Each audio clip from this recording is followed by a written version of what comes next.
ஒரு 5 நிமிஷம் பார்ப்போம். சத்தத்தில் கேட்காது.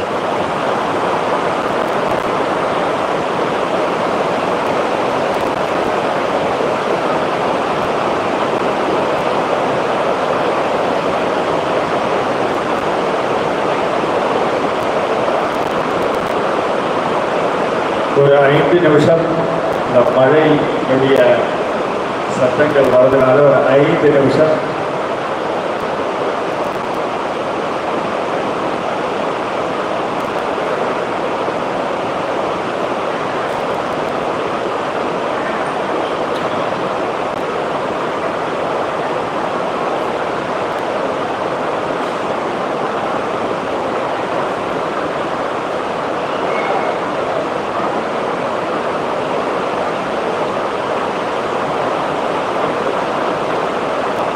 நாளை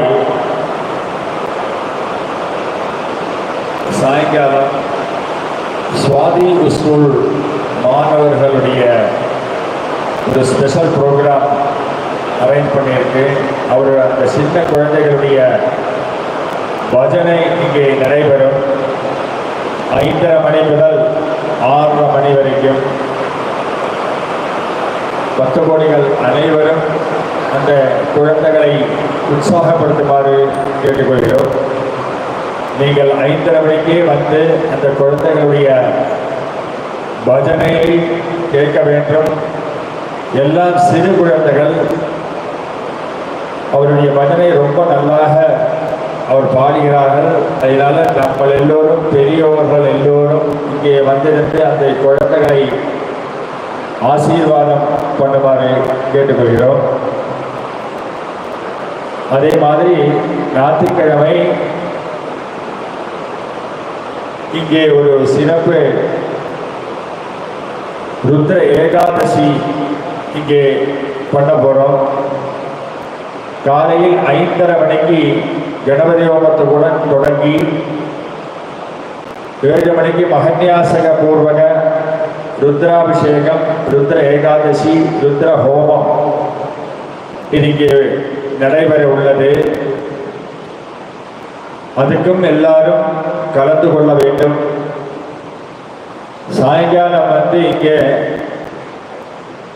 எல்லா இடத்திலையும் கார்த்திகை தீபம், அன்றைக்கு கார்த்திகை நாளானதினால் இங்கே கார்த்திகை தீபம் ஏற்ற வேண்டும் என்று நாங்கள் மனதில் சங்கல்பம் செய்தோம். அதன்படி ஞாயிற்றுக்கிழமை இந்த கார்த்திகை தீபம் ஏற்றுவதற்காக நீங்கள் எல்லோரும் வர வேண்டும். இந்த ஸ்கூல் இன்னும் மேலும் மேலும் வளர வேண்டும். அதுக்காக நம்ம இந்த ஒரு பணிகளை நம்ம செய்ய வேண்டும் என்று உங்களுடன் கேட்டுக்கொள்கிறோம். இந்த ஸ்கூலை வந்து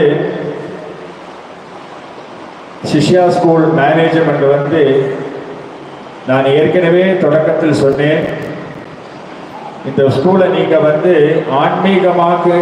ஆன்மீகம் வளர வேண்டும் என்று இந்த சிஷ்யா ஸ்கூலினுடைய பிரின்சிபால் வசந்தி தியாகராஜன் அவர்கள் எங்களுக்கு ரொம்ப அழகாக சொன்னார். இந்த மாதிரி காரியங்கள் எல்லாம் வந்து இனியும் இங்கே நடக்க வேண்டும், அதுக்கு நீங்கள் முழு ஒத்துழைப்பு கொடுக்க வேண்டும் என்று அவர் எங்களிடம் கோரிக்கை வைத்தார். அதன்படி இந்த ஸ்கூலினுடைய ப்ரோக்ரஸ், அதாவது இனியும் மேலுக்கு மேலே இந்த ஸ்கூலில் இந்த ஆன்மீகம், அதே மாதிரி எஜுகேஷன் சம்பந்தப்பட்டமான எல்லா விஷயங்களும் மேலும் மேலும் வர வேண்டும். அதுக்கு நம்ம எல்லோரும் இங்கே சிஷ்யா ஸ்கூல் மேனேஜ்மெண்ட் குரூப்புக்கு நம்மளுடைய நன்றியை தெரிவித்துக் கொள்கிறோம். இன்னும் சற்று 5 நிமிஷத்தில் இந்த மழை கொஞ்சம் இந்த சவுண்டு காதில் விழுவதனால ஐயாவுக்கு கொஞ்சம் ஒரு 5 நிமிஷம். ஆனால் இந்த இன்னைக்கு கதை வந்து ஐயாட்ட நாங்கள் ரெக்வஸ்ட் பண்ணியிருக்கோம். கண்டிப்பாக அவர் 2 hour இன்னைக்கு எப்படியாவது நான் பண்ணுகிறேன், சொற்பொழிவை நான் வந்து ஆட்டுகிறேன் என்று சொல்லியிருக்கார். அதனால நீங்கள் கவலையே பட வேண்டாம். நேற்று கொஞ்சம் நம்ம கம்மியாக அவருடைய சொற்பொழிவை கேட்டோம் என்று நீங்கள் பயப்பட வேண்டாம். இன்று அவர் உங்களுடைய ஆசை பிரகாரம் அவர் சொற்பொழிவை அவர் ரெண்டவர் ஆட்டுவார் என்று தெரிவித்துக் கொள்கிறேன்.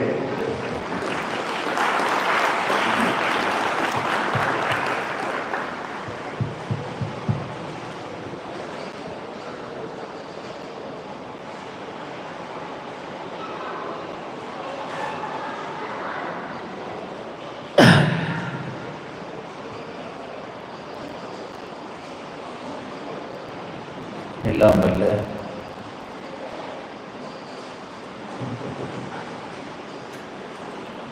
இறைவனுடைய திருவடிகளை என்னுடைய மனமொழிமைகளால் போற்றி பணிகின்றேன்.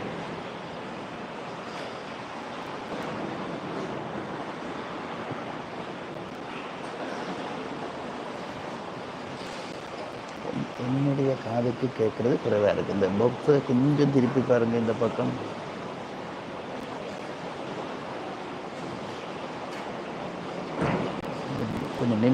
கொஞ்சம் நிமித்த முடியுமா? இல்லை, கிட்ட இல்லை, கொஞ்சம் அப்படி மேலே நிமித்த முடியுமான்னு பண்ணுமா?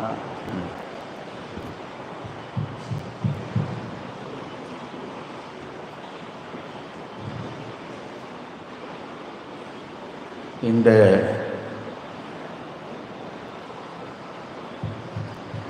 அதாவது அந்த பேஸை கொஞ்சம் கூட்டுங்க, கூட்டி என் காதுக்கு கேட்க வேணும். அது கொஞ்சம் கம்மியாக இருக்கு. பேச கொஞ்சம்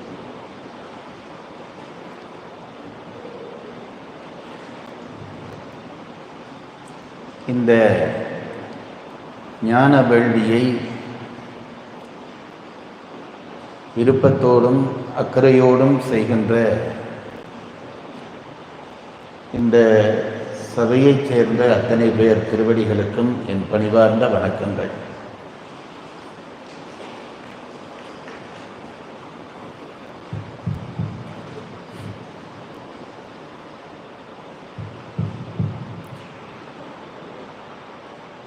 மேடையிலே வந்தமர்ந்து சிறப்பு செய்ய பெற்ற பெரியோர்கள் அத்தனை பேருக்கும் என் அன்பினையும் வணக்கத்தினையும் வாழ்த்துக்களையும் தெரிவித்து மகிழ்ச்சி அடைகின்றேன். சபையிலே கூடியிருக்கக்கூடிய பெரியோர்களே,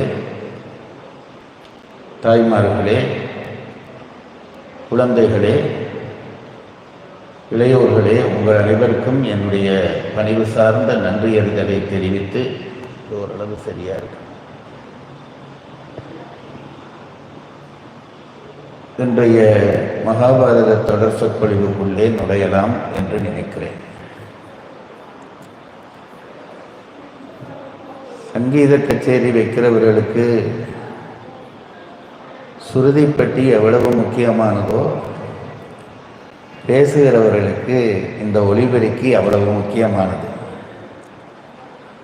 அது ஒத்துழைத்தால்தான் உங்கள் மனதிலே நிற்கும்படியாக நாங்கள் பேச முடியும். அதனால்தான் அவர்களை கொஞ்சம் சிரமப்படுத்துகிறேன்.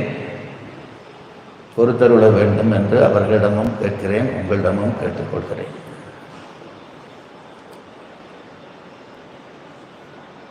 ஐயப்பனுடைய இந்த கார்த்திகை மாதத்துக்கான பெருமை மிகு உற்சவத்தினை சிறப்பிக்கும் விதமாக இந்த தொடர் சொற்பொழிவினை நடாத்துவதற்கு சபையினர் முன்வந்திருக்கிறார்கள். கலியுகம் என்பது நான் அன்றைக்கே உங்களுக்கு சொன்னேன், தர்மம் நிற்க முடியாத ஒரு காலம் கலியுகம். எவ்வளவுதான் நாங்கள் முயன்றாலும் நாளுக்கு நாள் தர்மம் தேய்ந்து கொண்டுதான் இருக்கும் என்று சொல்கிறார். இவற்றை நாங்கள் சொல்லுகிற பொழுது வேறு சில பேர் கேட்கிறார்கள், யுகம் என்று ஒன்று இருக்கிறதா? வெள்ளைக்காரர்கள் அதை ஒத்துக்கொள்ளவில்லையே என்கிறார்கள். கால வரையறையை செய்கின்றதிலே நம் மூதாதையர்கள் செய்த அந்த வரையறையினுடைய உயர்வை மேற்கு நாட்டவர்கள் இன்னும் எட்டவில்லை என்பதுதான் உண்மை. வினாடி, நிமிடம், மணித்தியாலம், நாள், வாரம், மாதம், வருடம், நூற்றாண்டு, 1000 ஆண்டு என்ற எல்லை அளவிலே தான் மேற்கு நாட்டார்களுடைய கால அளவை நிற்கிறது.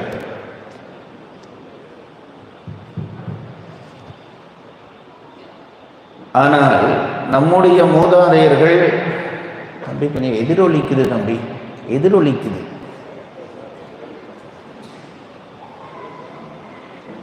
நம்முடைய மூதாதையர்கள் அதற்கு மேலே போனார்கள். அந்த காலப்பிரிவைத்தான் யுகம் என்று சொல்கிறோம். 4 யுகங்கள் என்று நான் அன்றைக்கே சொன்னேன். அதிலே இந்த கலியுகம் என்பது தர்மம் நிலைநிற்க முடியாத ஒரு கால எல்லை என்று நம் பெரியவர்கள் வகுத்திருக்கிறார்கள். இந்த கலியுகத்தை காப்பதற்குரிய கடவுள்களாக 3 பேரை நம் பெரியவர்கள் சொல்கிறார்கள். நம் இந்து மதத்தை பொறுத்தளவிலே எத்தனையோ கடவுள்கள் நம்மை காவல் செய்து கொண்டிருக்கிறார்கள். அதிலே முக்கியமாக கலியுகத்தை காவல் செய்கிற கடவுள்களாக நம் பெரியவர்கள் சொன்னதிலே 3 கடவுள்களிலே ஒருவர் முருகன், கலியுக வரதன் என்று முருகனை சொல்கிறார்கள். இன்றைக்கு திருப்புகழ் பாடுகிற அம்மையாரை பாராட்டினார்கள்.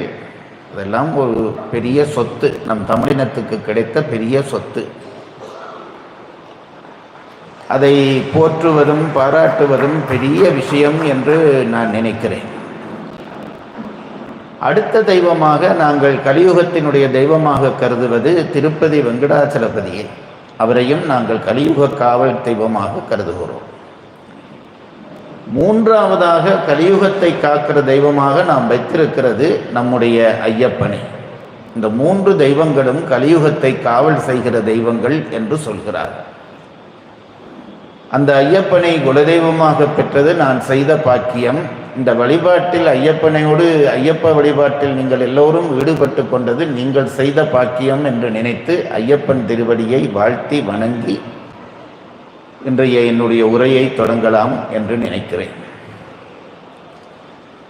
இன்றைக்கும் நான் இந்த சபைக்கு வந்தவுடனே என்னிடம் 2 பேர் 2 கேள்விகள் கேட்டார்கள். நான் கேள்விகளுக்கு பயந்து பரீட்சைகளில் இருந்து தப்ப வேண்டும் என்று ஓடி வந்தவன் நான். ஆசிரியர்கள் கேள்வி கேட்டாலே நான் பயந்து போய் விடுவேன். இப்போது என்னிடம்தான் எல்லாரும் கேள்வி கேட்கிறார்கள்.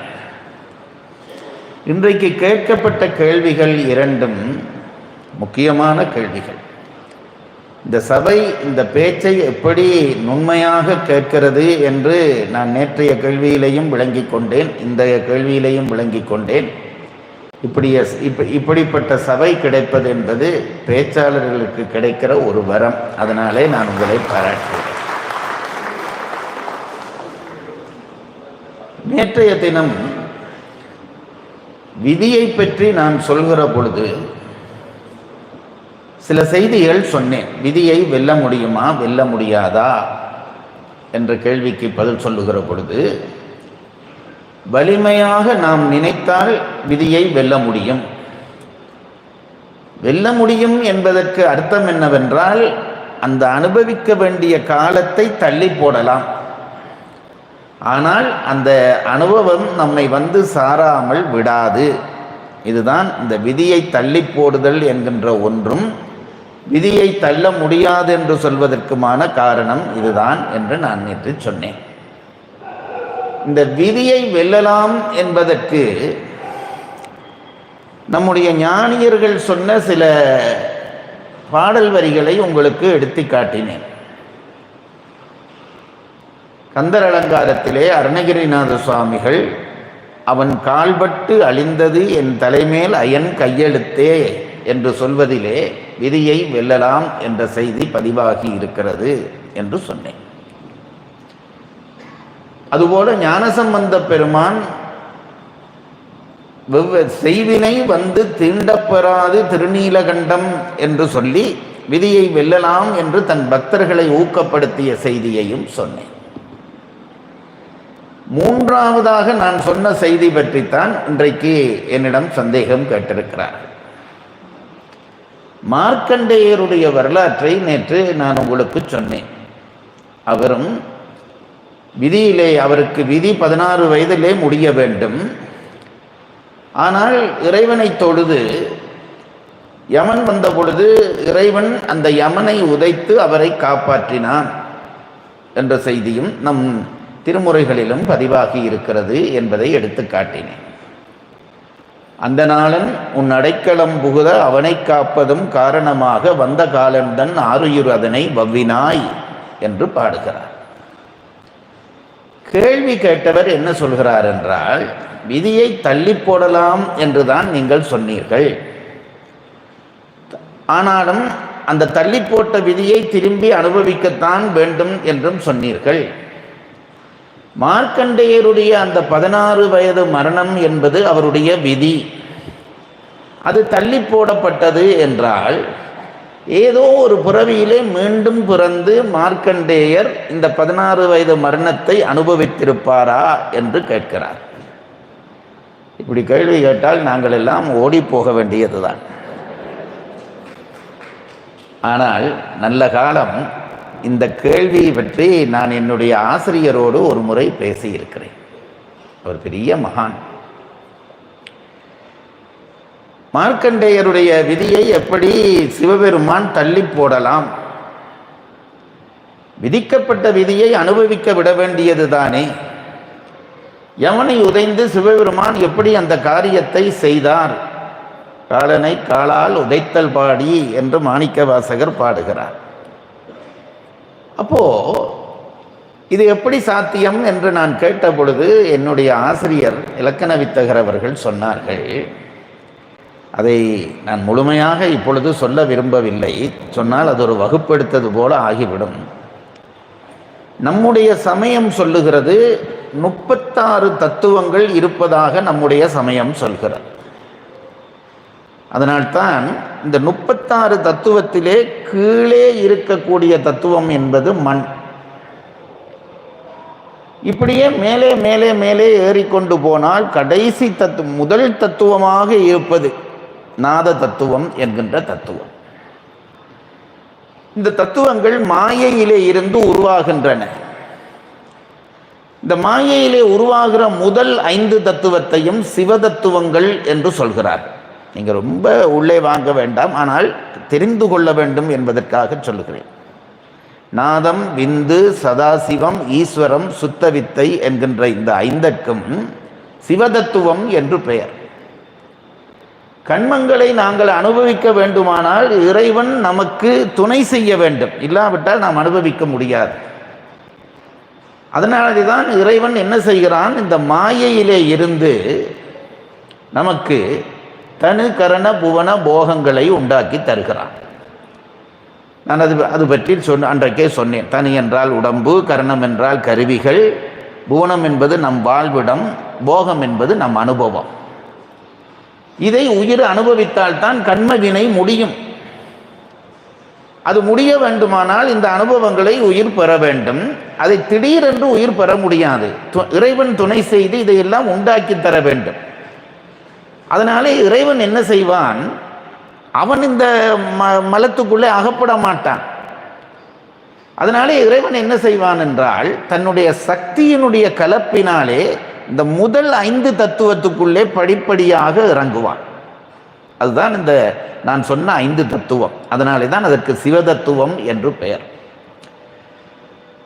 சக்தியினுடைய கலப்பு நேர நேர நேர சிவம் கொஞ்சம் கொஞ்சமாக இறங்கி வருகிறது. ஏன் இறங்கி வருகிறது என்றால் உயிர்களுக்காக இறங்கி வருகிறது.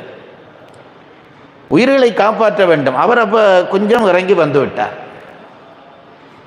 நேராக வந்து கையை பிடித்து நம் உயிர்களை காப்பாற்றலாமா என்றால் அப்படி முடியாது. வினை கொள்கை இருக்கிறது. அந்தந்த வினையை அது அனுபவித்துத்தான் ஆக வேண்டும். அப்போ இறைவன் இந்த 5 தத்துவத்துக்குள்ளே நின்று கொண்டு மற்றைய தத்துவங்களை பிரிப்பான். அந்த தத்துவங்களுக்குள்ளே வித்யா தத்துவம் என்று ஒரு 7 தத்துவம் வரும். அதற்கு பிறகு ஆத்ம தத்துவம் என்று 24 தத்துவம் வரும். சும்மா நீங்க மனதில் இதெல்லாம் உள்ளு வாங்கி களைச்சு போகாதீர்கள். சும்மா காதுல மட்டும் கேட்டு வையுங்கள். சிவதத்துவம், வித்யா தத்துவம், அதற்கு கீழே ஆத்ம தத்துவம். இந்த தத்துவத்திலே தான் நாங்கள் இப்போ இருக்கிறோம்.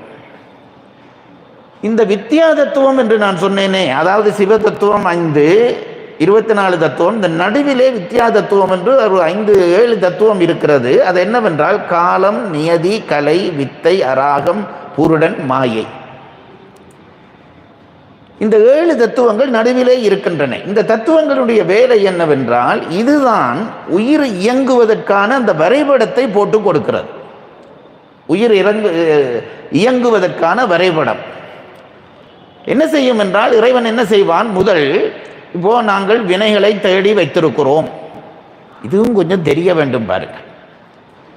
வினைகளை தேடி வைத்திருக்கிறோம். எத்தனை பிறவியிலே தேடி வைத்திருக்கிறோம்? எத்தனையோ பிறவியிலே தேடி வைத்திருக்கிறோம்.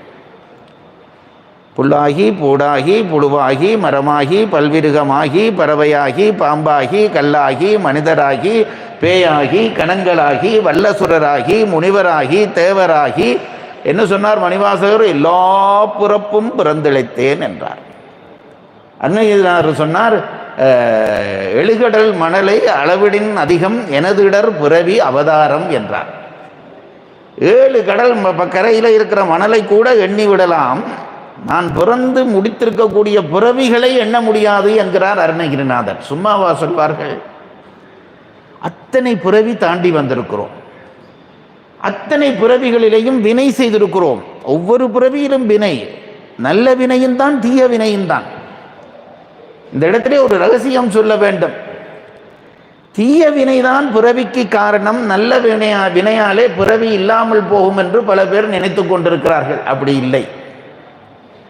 நல்வினை செய்தாலும் கூட அந்த வினையை அனுபவிக்க பிறந்துதான் ஆக வேண்டும். நல்வினையும் பிறவிக்கு காரணம்தான்.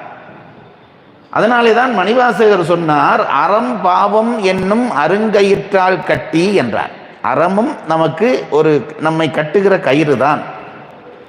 ஆனால் அதில் என்ன நன்மை என்றால், அப்போ பாவமும் அறமும் ஒன்றா என்றால் இல்லை. அறம் மெல்ல மெல்ல இந்த பிறவியிலே இருந்து பிறவிகளை தந்தாலும் நம் ஆன்ம வளர்ச்சியை தந்து அதிலிருந்து நம்மை விடுவிக்கும். இப்போ நான் சொன்னேனே, இறைவன் இந்த உயிரை அனுப்புகிறான், மாயைக்குள்ளே அனுப்புகிறான். முதலிலே இப்போ நீங்கள் சும்மா ஒரு கற்பனை பண்ணி பாருங்கள், ஒரு பாடசாலை வகுப்பு ஆரம்பிக்க போகிறது. வகுப்பு ஆரம்பிக்கிறது என்றால் இந்த வகுப்பு எவ்வளவு நேரம் நடக்க வேண்டும் என்று ஒரு டைம் டேபிள் போட வேண்டும். இந்த இத்தனையாம் வகுப்பு இன்ன வகுப்பில் காலையிலே 8லிருந்து 8:45 தமிழ் பாடம், அதில் இருந்து அதுக்கு பிறகு சமயம், அதுக்கு பிறகு கணிதம், இப்படி ஒரு டைம் டேபிள் போடுகிறோம் அல்லவா? டைம் டேபிள் போடாமல் பாடசாலையை நடத்த முடியாது. ஆகவே முதல் வேலை ஒரு டைம் டேபிள் போடுவது. உங்களுக்கு தெரியும், டைம் டேபிள் போட்டுவிட்டு அந்த டைம் டேபிளுக்கு அடுத்த வேலை இந்த டைம் டேபிளுக்குள்ளே என்ன பாடத்தை படிப்பிப்பது. இது 2வது வேலை. நான் ரொம்ப சுலபமாக இந்த தத்துவத்தை இப்போ உங்களுக்கு சொல்லி கொண்டிருக்கிறேன். ஒரு டைம் டேபிள் போட்டுவார்கள். போட்டுவிட்டு இந்த டைம் டேபிளில் இன்னென்ன பாடத்தை படிப்பிக்க வேண்டும். இது 2வது வேலை. இது 2ஐயும் செய்தால் போதாது. இறைவனும் இதே வேலையை நமக்கு செய்கிறான். கண்ம அனுபவம் ஒரு தொகையாக குவிந்து கிடக்கிறது. அவ்வளவுத்தையும் தூக்கி கொடுத்தால் ஒரு ஆன்மா களைத்து போய்விடும்.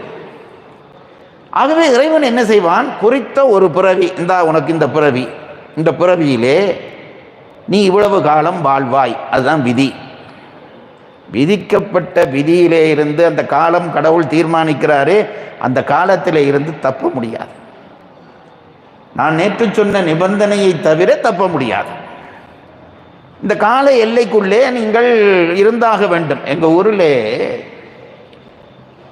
யோகர்சாமி என்று ஒரு ஞானி இருந்தார். எங்கள் காலத்திலே வாழ்ந்தார். நான் சின்ன பிள்ளையாக இருக்கிற பொழுது யாழ்ப்பாணத்திலே இருந்தார். யோகர்சாமி என்று பெரிய ஞானி. அதிகம் ஒன்றும் உபதேசம் பண்ண மாட்டார். அவருடைய 2 பிரயோகம் இவ்வளவுதான், சும்மா இரு, எல்லாம் எப்போவோ முடிந்த காரியம், இவ்வளவுதான் அவர் சொல்லுவார். எல்லாம் எப்போவோ முடிந்த காரியம். எனக்கு எங்கள் ஊரில் ஒரு விஷக்கடி வைத்தியர் இருந்தார்.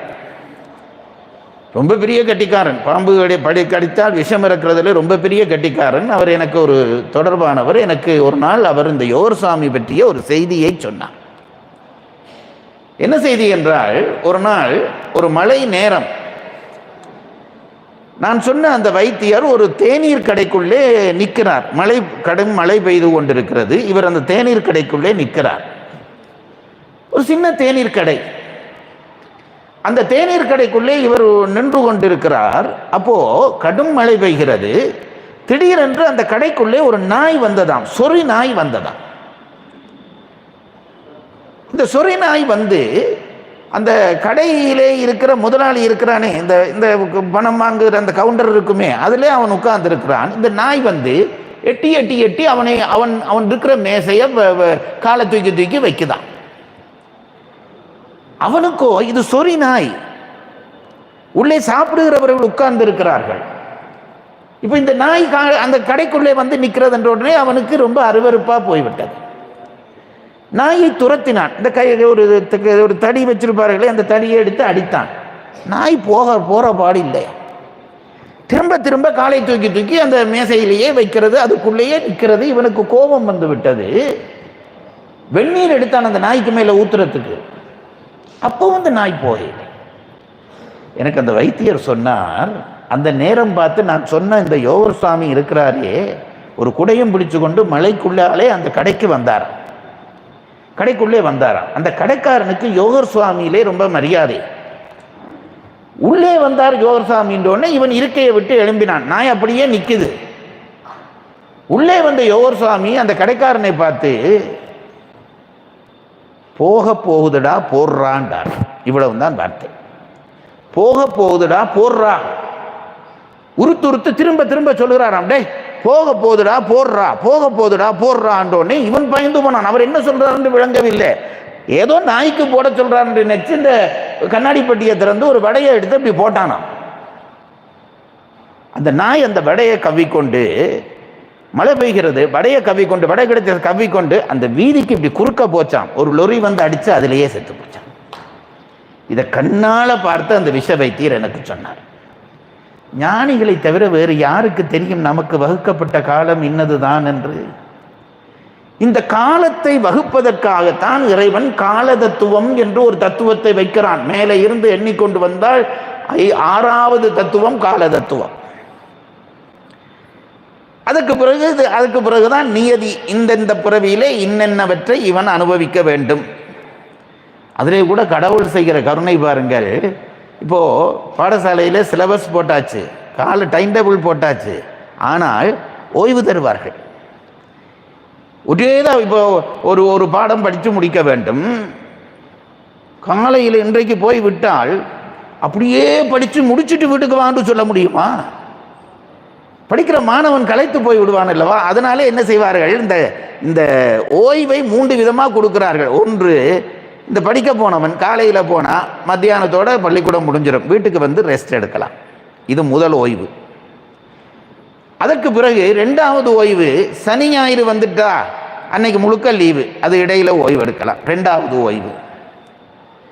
அதுக்கு பிறகு இந்த டேர்ம் ஹாலிடேன்னு வருமே, 1 மாதம் வீட்டிலே இருக்கலாம், இது பெரிய ஹாலிடே, இது 3வது லீவு. கடவுளும் இதை செய்கிறான். நம் தத்துவங்கள் சொல்கின்றன. நான் படித்து வியந்திருக்கிறேன். என்ன செய்கிறாராம், நமக்கு அந்த இடையிடையே ஒவ்வொரு நாளும் தருகிற லீவ் இருக்கிறதே, அந்த லீவ் என்னவென்றால் மரணம் தான் அந்த லீவு. ஏன் கடவுள் மரணம் தர? ஒரேதான் கர்ம வினையை அனுபவிச்சு முடிந்து விட்டால் ஆன்மா களைச்சு போய்விடும். அதனாலே மரணம் தந்து உன்னை ஓய்வெடு, இன்னொரு பிறவியில மிச்சத்தை அனுபவிக்கலாம் என்று மரணத்தை தருகிறான். எங்களிலே பல பேருக்கு மரணம் என்றால் ஏதோ பயம். நம்மை அதில் போடுவார்கள், இதில் இந்த எல்லாரும் மிரட்டி வச்சிருக்கிறார்கள், என்ன கோப்பரையில் போடுவான், அதில் போடுவான், கழுத்தில் கவுறு போட்டு இழுத்து கொண்டு போவான். திருவள்ளுவர் தான் சொன்னார், மரணத்தை பற்றி பயப்படாதே, அது நிம்மதி என்றார். தயவு செய்து இதை புரிந்து கொள்ளுங்கள். மரணம் என்பது நிம்மதி.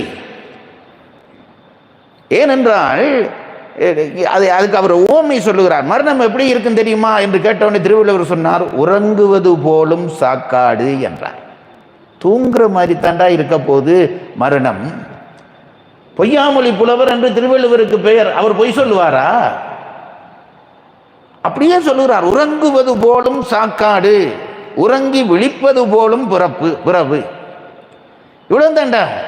நீ மரணம் வருதுன்னா ஒன்றும் பயப்படாது, தூங்குற மாதிரி இருக்க போகுது. இப்போ நீங்கள் நினைச்சு பாருங்க, வாழ்க்கையில் எத்தனையோ துன்பம், அந்த கவலை, இந்த கவலை, அந்த கவலை.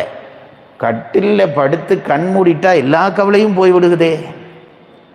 அந்த மாதிரி தான் மரணம் வருகிற பொழுதும் அமைதியுறப் போகிறோமே தவிர அதிலே பயப்படுவதற்கு ஒன்றும் இல்லை. இதை சொல்ல நான் இலங்கையிலிருந்து வர வேண்டியிருக்கிறது. நான் சொல்வதல்ல, ஞானியர்கள் சொன்ன வார்த்தை. உறங்குவது போலும் சாக்காடு. இதுதான் அன்றாடம் நித்திரை இருக்கிறதே, இது முதல் ஓய்வு. காலையில் போய் படுக்கிறோமே, இந்த நித்திரை என்பது எவ்வளவு நிம்மதி தெரியுமா? இதுதான் முதல் ஓய்வு. அதற்கு பிறகு மரணம் இருக்கிறதே, இது இரண்டாவது ஓய்வு. பெரிய ஓய்வு ஒன்று இருக்கிறது என்று சொன்னேனே, அதற்கு ஊழிக்கால ஓய்வு என்று சொல்வார்கள். எல்லா உலகத்தையும் கடவுள் அழிச்சிருவான். அழிச்சிட்டு எல்லாவற்றையும் மாயையில் அடக்கி, மாயை தனக்குள்ளே அடக்கி விட்டு இறைவன் என்ன செய்வானாம்? பேசாம தனியே இருப்பானாம். இறைவனுக்குரிய தனிமை. ஒருத்தரும் இருக்க மாட்டார். பிரம்மன், விஷ்ணு ஒருத்தரும் இருக்க மாட்டார்கள். சிவன் மட்டும் இருப்பாராம். அதைத்தான் ஊழிக்காலம் என்று சொல்கிறார்கள். அந்த காலத்திலே சிவபெருமான் தனியே இருக்கிறபடியா அவருக்கு ரொம்ப போர் அடிக்குமாம். நம்ம பெரியவருடைய குசும்ப பாருங்க. சிவபெருமானுக்கு தனியே இருக்கிறதாலே போர் அடிக்கும். போர் அடித்தா என்ன செய்கிறது? ஒன்று டிவி பார்க்க வேணும் அல்லது ரேடியோ பார்க்க வேணும். அவருக்கு அந்த வாய்ப்பெல்லாம் இல்லை. அப்போ ஏதாவது புஸ்தகமாவது படிக்க வேணும்ன்றதுக்காக சிவபெருமான் ஊழிக்கால ஓய்விலே தன்னுடைய பொழுது போக வேண்டும் என்பதற்காக திருவாசகத்தை கையிலே வைத்துக் கொண்டு இருக்கிறார் என்கிறார்கள். இதைவிட ஒரு நூலுக்கு பெருமை வேண்டுமா? இப்போ நான் சொல்ல வந்ததுக்கு நேராக வருகிறேன். இந்த காலம், நியதி, கலை, வித்தை, அராகம் இதெல்லாம் விரிவாக சொன்னால் போயிடும். இந்த காலம், நியதி இருக்கிறதே, முதலிலே கடவுள் காலத்தை வகுத்து அதற்கு பிறகு இவ்வளவத்தை நீ அனுபவித்து கொண்டு வா என்று நம்மை அனுப்புகிறார். இது எங்கே இருக்குது? ஆறாவது 7வது தத்துவம் காலம், நியதி. நாங்கள் இருக்கிறது கீழே இருக்கிற இந்த 24 தத்துவத்திலே. ஒன்றை நன்றாக புரிந்து கொள்ளுங்கள். இந்த கால தத்துவத்துக்கு கீழே வருகிற தத்துவங்களுக்குள்ளே வாழ்கிறவர்களுக்குத்தான் காலன் அதிகாரி. நான் சொல்கிறது உங்களுக்கு புரிகிறதா? காலன் யமன் என்று சொல்கிறோமே, யமனுக்கு எங்கே அவனுடைய செல்வாக்கு போகும் என்றால் கால தத்துவத்துக்கு கீழே இருக்கிற உயிர்களைத்தான் அவன் தொட முடியும். மார்க்கண்டேயர் என்ன செய்தார் தெரியுமா? நான் நேற்று சொன்னது போல அந்த வலிமையாலே விதியை கடக்கவில்லை. அவர் என்ன செய்தார் தெரியுமா? இறைவனை பற்றினாலே தத்துவங்களை கடந்து கடந்து கால தத்துவத்துக்கு மேலே போயிட்டார். இது யமனுக்கு தெரிய இல்லை. கால தத்துவத்துக்கு இவர் மேலே போய் நிற்கிறார். இறைவனுக்கு கிட்ட போயிட்டார். கால தத்துவத்தை கடந்துட்டார். கால தத்துவத்தை கடந்தவனை யமன் தொடப்படாது. அவனுக்கு அதில் அதிகாரம் இல்லை. யமனுக்கு இது தெரியாம கயிறை வீசினான். சிவபெருமான் பார்த்தான், இது ஃபைல் என்னட்ட வந்துட்டுடா, நீ என்னடா தொடுறதுன்ட்டு தான் உதஞ்சார். இதுதான் மார்க்கண்டேயருடைய அந்த கதையிலே இருக்கிற ஒரு உண்மை என்பதை நீங்கள் புரிந்து கொள்ள வேண்டும். மற்றொருவர் கேட்டார், எல்லாம் இதோடு சம்பந்தப்பட்டது தான். இந்த முக்குணம் என்று நேற்று சொல்லிவிட்டு போய்விட்டீர்களே, இந்த 3 குணம் மாறி மாறி நமக்குள்ளே ஓடுகிறது என்று சொன்னீர்களே, அதிலே நல்ல குணம் வருகிறது, முயற்சி வருகிறது, கெட்ட குணம் வருகிறது என்று சொன்னீர்களே, இது இப்படியே தானா வந்தால் தான் உண்டா, நாம உண்டாக்க முடியாதா என்று ஒருத்தர் கேட்கிறார். எவ்வளவு தூரம் ராத்திரி இருந்து சிந்திச்சிருக்கிறார் என்று நினைச்சு பாருங்க. இந்த 3 குணத்தையும் அது தானா மாறினாத்தான் உண்டா, நாங்களா உண்டாக்க முடியாதா என்று ஒரு கேள்வி கேட்டார். இதுக்கும் ஒரு பெரிய கேள்வி. சுருக்கமாக சொல்லுகிறேன். இந்த தத்துவம், இந்த முக்குணங்கள் இருக்கிறதே, நாங்கள் நினைத்தால் மாற்றலாம். நான் நினைக்கிற நேரத்திலே எனக்குள்ளே நான் நினைக்கிற குணத்தை கொண்டு வரலாம். அதுக்கான வழியை நம் பெரியவர்கள் சொல்லி போயிருக்கிறார்கள். அதுக்கு 2 வழி இருக்கிறது. ஒன்று, உணவின் மூலம் சாத்வீகத்தை நாங்கள் வளர்த்து விட முடியும். இந்த உணவு இருக்கிறதே, உணவிலே இருந்து தானே, உணவு தானே உள்ளுக்கு போய் குணத்தை உண்டாக்குறது. அந்த உணவினுடைய கட்டுப்பாட்டினாலே குணக்கட்டுப்பாட்டை உருவாக்கலாம். இப்போ பாருங்க, இந்த பிள்ளைகளுக்கு பரீட்சை காலம் என்றால் அம்மாமார் என்ன பண்ணுகிறார்கள் என்றால், அவன் பரீட்சைக்கு படிக்க வேணும் என்று தம்பி நீ நல்லா படி என்று சொல்லி நல்லா தோசையில் 2-3 தோசை பெரிய தோசையாக வார்த்து, நெய் வார்த்து, அது முதல் நாள் கரைச்ச மாவாக இருக்கும், புளிச்ச மாவாக இருக்கும், அதில் ஒரு 3 கரண்டி நெய் வார்த்து அந்த பையனுக்கு கொடுக்குறார்கள். என்ன, படிக்க வைக்க வேணும் என்று. இது சாப்பிட்டோன்னே அவன் தூங்க ஆரம்பிப்பான். நீங்கள் வீட்டிலேயே பார்ப்பீர்கள். அது மாதிரி புளிச்ச தயிர் சாப்பிட்டா தூக்கம் பெறும். மாணவர்களை எங்கள் ஆசிரியர்களே இப்படி சாப்பிட்டு வந்தால் வகுப்பில் தூங்கத்தான் செய்கிறார். என்னவென்றால் இந்த குணத்தை உணவு உண்டாக்கும், அதை மறந்து போகாதீர்கள். அப்போ என்ன செய்ய வேண்டும்? சாத்வீக குணம் வர வேண்டும் என்றால் சாத்வீக உணவுகளை உண்ண வேண்டும். சாத்வீகமான உணவுகளை உண்ண வேண்டும். இப்போ பால் இருக்கிறதே, நான் நேற்று சொன்னேனே, சாத்வீக குணத்தினுடைய நிறம் வெண்மை. பால் குடிக்கிற பொழுது சாத்வீகம் எழும்பும். அதுபோல இப்போ எண்ணெய், புளித்த சாப்பாடுகள் இவற்றையெல்லாம் சாப்பிட்டால் தாமச குணம்தான் வரும். அது நீங்கள் வெளிப்படையாக பார்க்கலாம். சாப்பிட்டா உங்களை அறியாமல் தூக்கம் வரும்.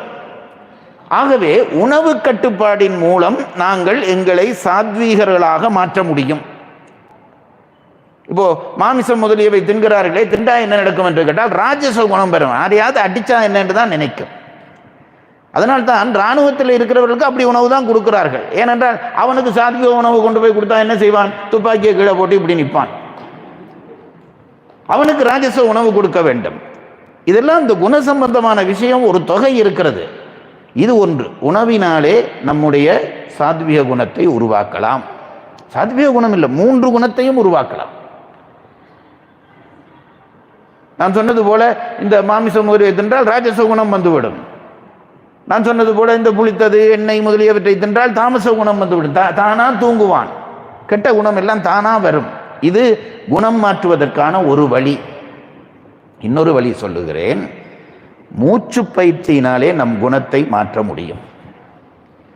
இதெல்லாம் பெரிய ரகசியத்தை கண்டுபிடித்து சொல்லி வைத்திருக்கிறார்கள். நாங்கள் செய்வதில்லை. இங்கே பாருங்க, ஒரு பரீட்சைக்கு ஒரு பையன் போகிறான்னு வைங்க, கெட்டிக்கார பையன். சபையிலே போய் அந்த பரீட்சையிலே போய் உட்கார்ந்த உடனே சாத்வீக குணத்தை உண்டாக்குவானா இருந்தால் அவனுக்கு 100 மார்க்ஸுக்கு பரீட்சை எழுதலாம். ஆனால் சாத்வீக குணம் நினைச்சா வர வேணுமே. மூச்சு பயிற்சியினாலே அதை உண்டாக்கலாம். ஒன்றே ஒன்றை சொல்லுகிறேன். நீங்கள் பாருங்க, இப்போ பண்ணி பார்க்காதீங்க, சபை குழம்பிப்போம். வீட்டில் போய் பண்ணி பாருங்க. இப்படி கையை வச்சு மூச்சை இழுத்து விடுங்க. அப்படி விட்டால் என்ன தெரியும் என்றால் 2 மூச்சிலே ஒரு மூச்சு அதைக்கும் என்பது தெரியுமா? அழுத்தி வரும். அது 2 மூச்சிலே ஏதோ ஒரு மூச்சு அழுத்தும். ஆனால் அது எந்த நேரமும் அப்படி இருக்காது. இப்போ நீங்கள் அழுத்தினால இந்த பக்கத்து மூச்சு அழுத்தம், என்ன கொஞ்ச நேரத்தில் பார்த்தீங்கன்னா இந்த பக்கத்து மூச்சு அழுத்தம். என்ன காரணம் தெரியுமோ? அந்த மூச்சு மாற்றத்திலே குணமாற்றம் நிகழ்கிறது என்பதை கண்டுபிடிக்க முடியும். 2ம் பாதிப்பில்லாமல் நின்றால் நடுவிலே, அதுதான் இடைகளை, பிங்களை, சுழுமுனை என்றார்கள். 3 மூச்சும் நடுவிலே நீக்க பண்ணிவிட்டால் சாத்வீகம் வரும். இன்னும் மூச்சுக்கு குறித்த மூக்காலை வருகிற மூச்சு ஒரு குணத்தை தரும், குறித்த மூக்காலை வருகிற மூச்சு ஒரு குணத்தை தரும். ஓஹோ, இப்படி ஒரு வழி இருக்கிறதா, அப்போ நாளையிலேருந்து நாங்கள் பண்ணுகிறோம் என்றால் அது லேசில் பண்ணலாம்னு நினைக்காதீங்க. சில பேர் அப்படி தான், ஒரு நாளைக்கு இப்படி பிடிச்சிட்டு எனக்கு வரலையேன்பான். பயிற்சி பண்ண வேணும், திரும்ப திரும்ப பயிற்சி பண்ண வேணும். சில பேர் இருக்கிறான் 2 நாளைக்கு இப்படி பாரம் தூக்கிட்டு மசில்ஸ் வரையிலேயேன்னுவான். தொடர்ந்து செய்தால்தான் வரும். அப்படித்தான் இந்த மூச்சு பயிற்சியினாலே குணமாற்றம் உண்டாக்கலாம் என்ற அளவிலே இந்த செய்திகளை நிறுத்திக் கொள்கிறேன். இனி மகாபாரத கதைக்குள்ளே நாங்கள் நுழைய வேண்டும். நேற்றைய தினம் அந்த கதையினுடைய முக்கியமான பகுதி யயாதி என்கின்ற அந்த சந்திர வம்சத்து அரசனுடைய கதை சொல்கிறேன் என்று சொல்லி அவன் அசுரகுருவாகிய சுக்கராச்சாரியாருடைய மகளை திருமணம் செய்தான் என்ற அளவிலே அந்த பாரத கதையை நிறுத்தி இந்த அசுரகுருவினுடைய மகளாகிய தேவயானியினுடைய வாழ்க்கையிலே நடந்த சில சம்பவங்களை உங்களுக்கு சொன்னேன். அசுரகுரு அஸ்வினி மந்திரம் என்கின்ற அந்த மந்திரத்தை வைத்து, அந்த மந்திரத்தின் ஊடாக மன்னித்துக் கொள்ளுங்கள், சஞ்சீவினி மந்திரம் என்கின்ற மந்திரத்தை வைத்து அந்த மந்திரத்தினூடாக இறந்து போகிற அசுரர்களை எல்லாம் உயிர்ப்பித்து கொண்டிருக்கிறார். எப்படி இந்த மந்திரத்தை வாங்குவதென்று தேவர்கள் எல்லாம் கூட்டம் போட்டு முடிவு செய்து இந்த கசன் என்கின்ற தேவகுருவினுடைய மைந்தனை அனுப்பி வைக்கிறார்கள். தமிழிலே சொல்லுகிற பொழுது கசன் என்பார்கள், வடமொழியிலே சொல்லுகிற பொழுது கஜன் என்பார்கள். இந்த கசன் அசுரகுருவுக்கு சீடனாக சேருகிறான். அவர்கள் வீட்டு பணிவிடைகள் எல்லாம் செய்கிறான். அதனாலே அந்த அசுரகுருவினுடைய மகளாகிய தேவயானியினுடைய அன்பை பெறுகிறான். இப்படி அவன் அந்த குருவினதும் குருவினுடைய மகளினதும் அன்பை பெற்று வாழ்கிறதை பார்த்த அசுரர்கள் எங்கே இவன் அந்த தங்களுடைய குருவிடம் இருந்து அந்த மந்திரத்தை பெற்று விடுவானோ, சஞ்சீவினி மந்திரத்தை பெற்று விடுவானோ என்று பயந்து எப்படியாவது இவனை அழித்து விட வேண்டும் என்று நினைத்து 2 தரம் அவனை கொல்கிறார்கள். ஒரு தரம் அவனை வெட்டி நாய்களுக்கு போடுகிறார்கள், ஒரு தரம் வெட்டி கடலிலே போடுகிறார்கள். 2 தரமும் தேவயானி பிடிவாதம் பிடிக்க சுக்கிராச்சாரியார் தன்னுடைய மந்திரத்தினாலே அவனை உயிர்ப்பித்து விடுகிறார். எப்படியும் இவனை கொல்ல வேணும் என்று நினைத்தவர்களாகிய அசுரர்கள் 3வது முயற்சியாக அவனை கொன்று அவனை எரித்து அந்த சாம்பலை மதுவிலே கலந்து, சுக்கிராச்சாரியாருக்கு மது குடிக்கிற பழக்கம் இருந்தபடியால் அந்த மதுவிலே கலந்து அதை கொடுத்து விடுகிறார். அந்த மதுவை வாங்கி சுக்கிராச்சாரியார் குடிக்க அவருடைய வயிற்றுக்குள்ளே போய்விடுகிறான். இப்பொழுதும் அவனை காணவில்லையே என்று தேவயானி தேடுகிறாள். அப்படி தேடுகிற பொழுது ஞானதிஷ்டியினாலே பார்க்கிறார் சுக்கிராச்சாரியார், அவன் தன் வயிற்றுக்குள்ளே இருப்பது தெரிகிறது. இப்பொழுது பெரிய ஒரு தர்ம சங்கடமான நிலை ஏற்பட்டு விடுகிறது. அவனை உயிர்ப்பிக்க வேண்டுமானால் தான் சாக வேண்டும், தான் இருப்பதானால் அவன் இறக்க வேண்டும். எது உனக்கு வேண்டும் என்று மகளை கேட்கிறார். 2ம் வேண்டும். கசனும் உயிரோடு வர வேண்டும், நீங்களும் உயிரோடு இருக்க வேண்டும் என்று கேட்க, வேறு வழியில்லாமல் வயிற்றுக்குள்ளேயே வைத்து அவனை உயிர்ப்பித்து அவனுக்கு இந்த மந்திரத்தை சொல்லி கொடுத்து, பிறகு நீ என் வயிற்றை கிழித்து வெளியிலே வந்து அதே மந்திரத்தின் மூலம் என்னை உயிர்ப்பிப்பாய் என்று சொல்ல, அந்த மந்திரத்தின் மூலம் அவன் பழையபடி குருவை உயிர்ப்பிக்கிறான். இனி மந்திரம் கிடைத்து விட்டபடியால் நான் தேவலோகம் போகிறேன் என்கிறான். அப்பொழுது தேவயானி குறுக்கிட்டு, நான் உன்மேலே காதல் கொண்டிருக்கிறேன், நீ என்னைத்தான் திருமணம் செய்ய வேண்டும் என்று பிடிவாதம் பிடிக்கிறாள். அந்த கோரிக்கையை ஏற்க மறுக்கிற கசன், உன்னுடைய தந்தையினுடைய வயிற்றில் இருந்துதான் நான் இப்பொழுது வந்தபடியால் நானும் அவருக்கு புதல்வனாவேன்.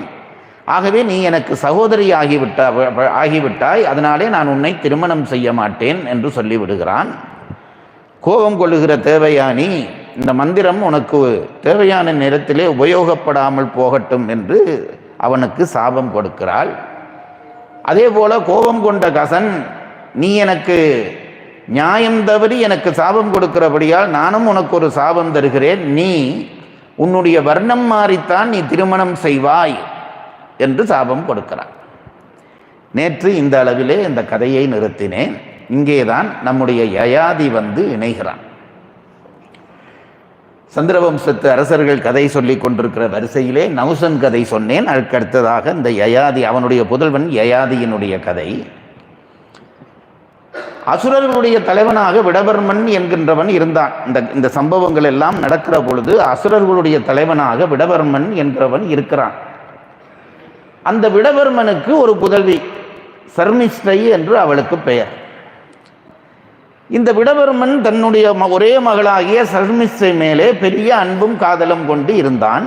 குலகுரு சுக்கிராச்சாரியார், அவருக்கும் ஒரே பெண் தேவயானி, அவரும் தன் மகள் மேலே காதல் கொண்டிருந்தார்.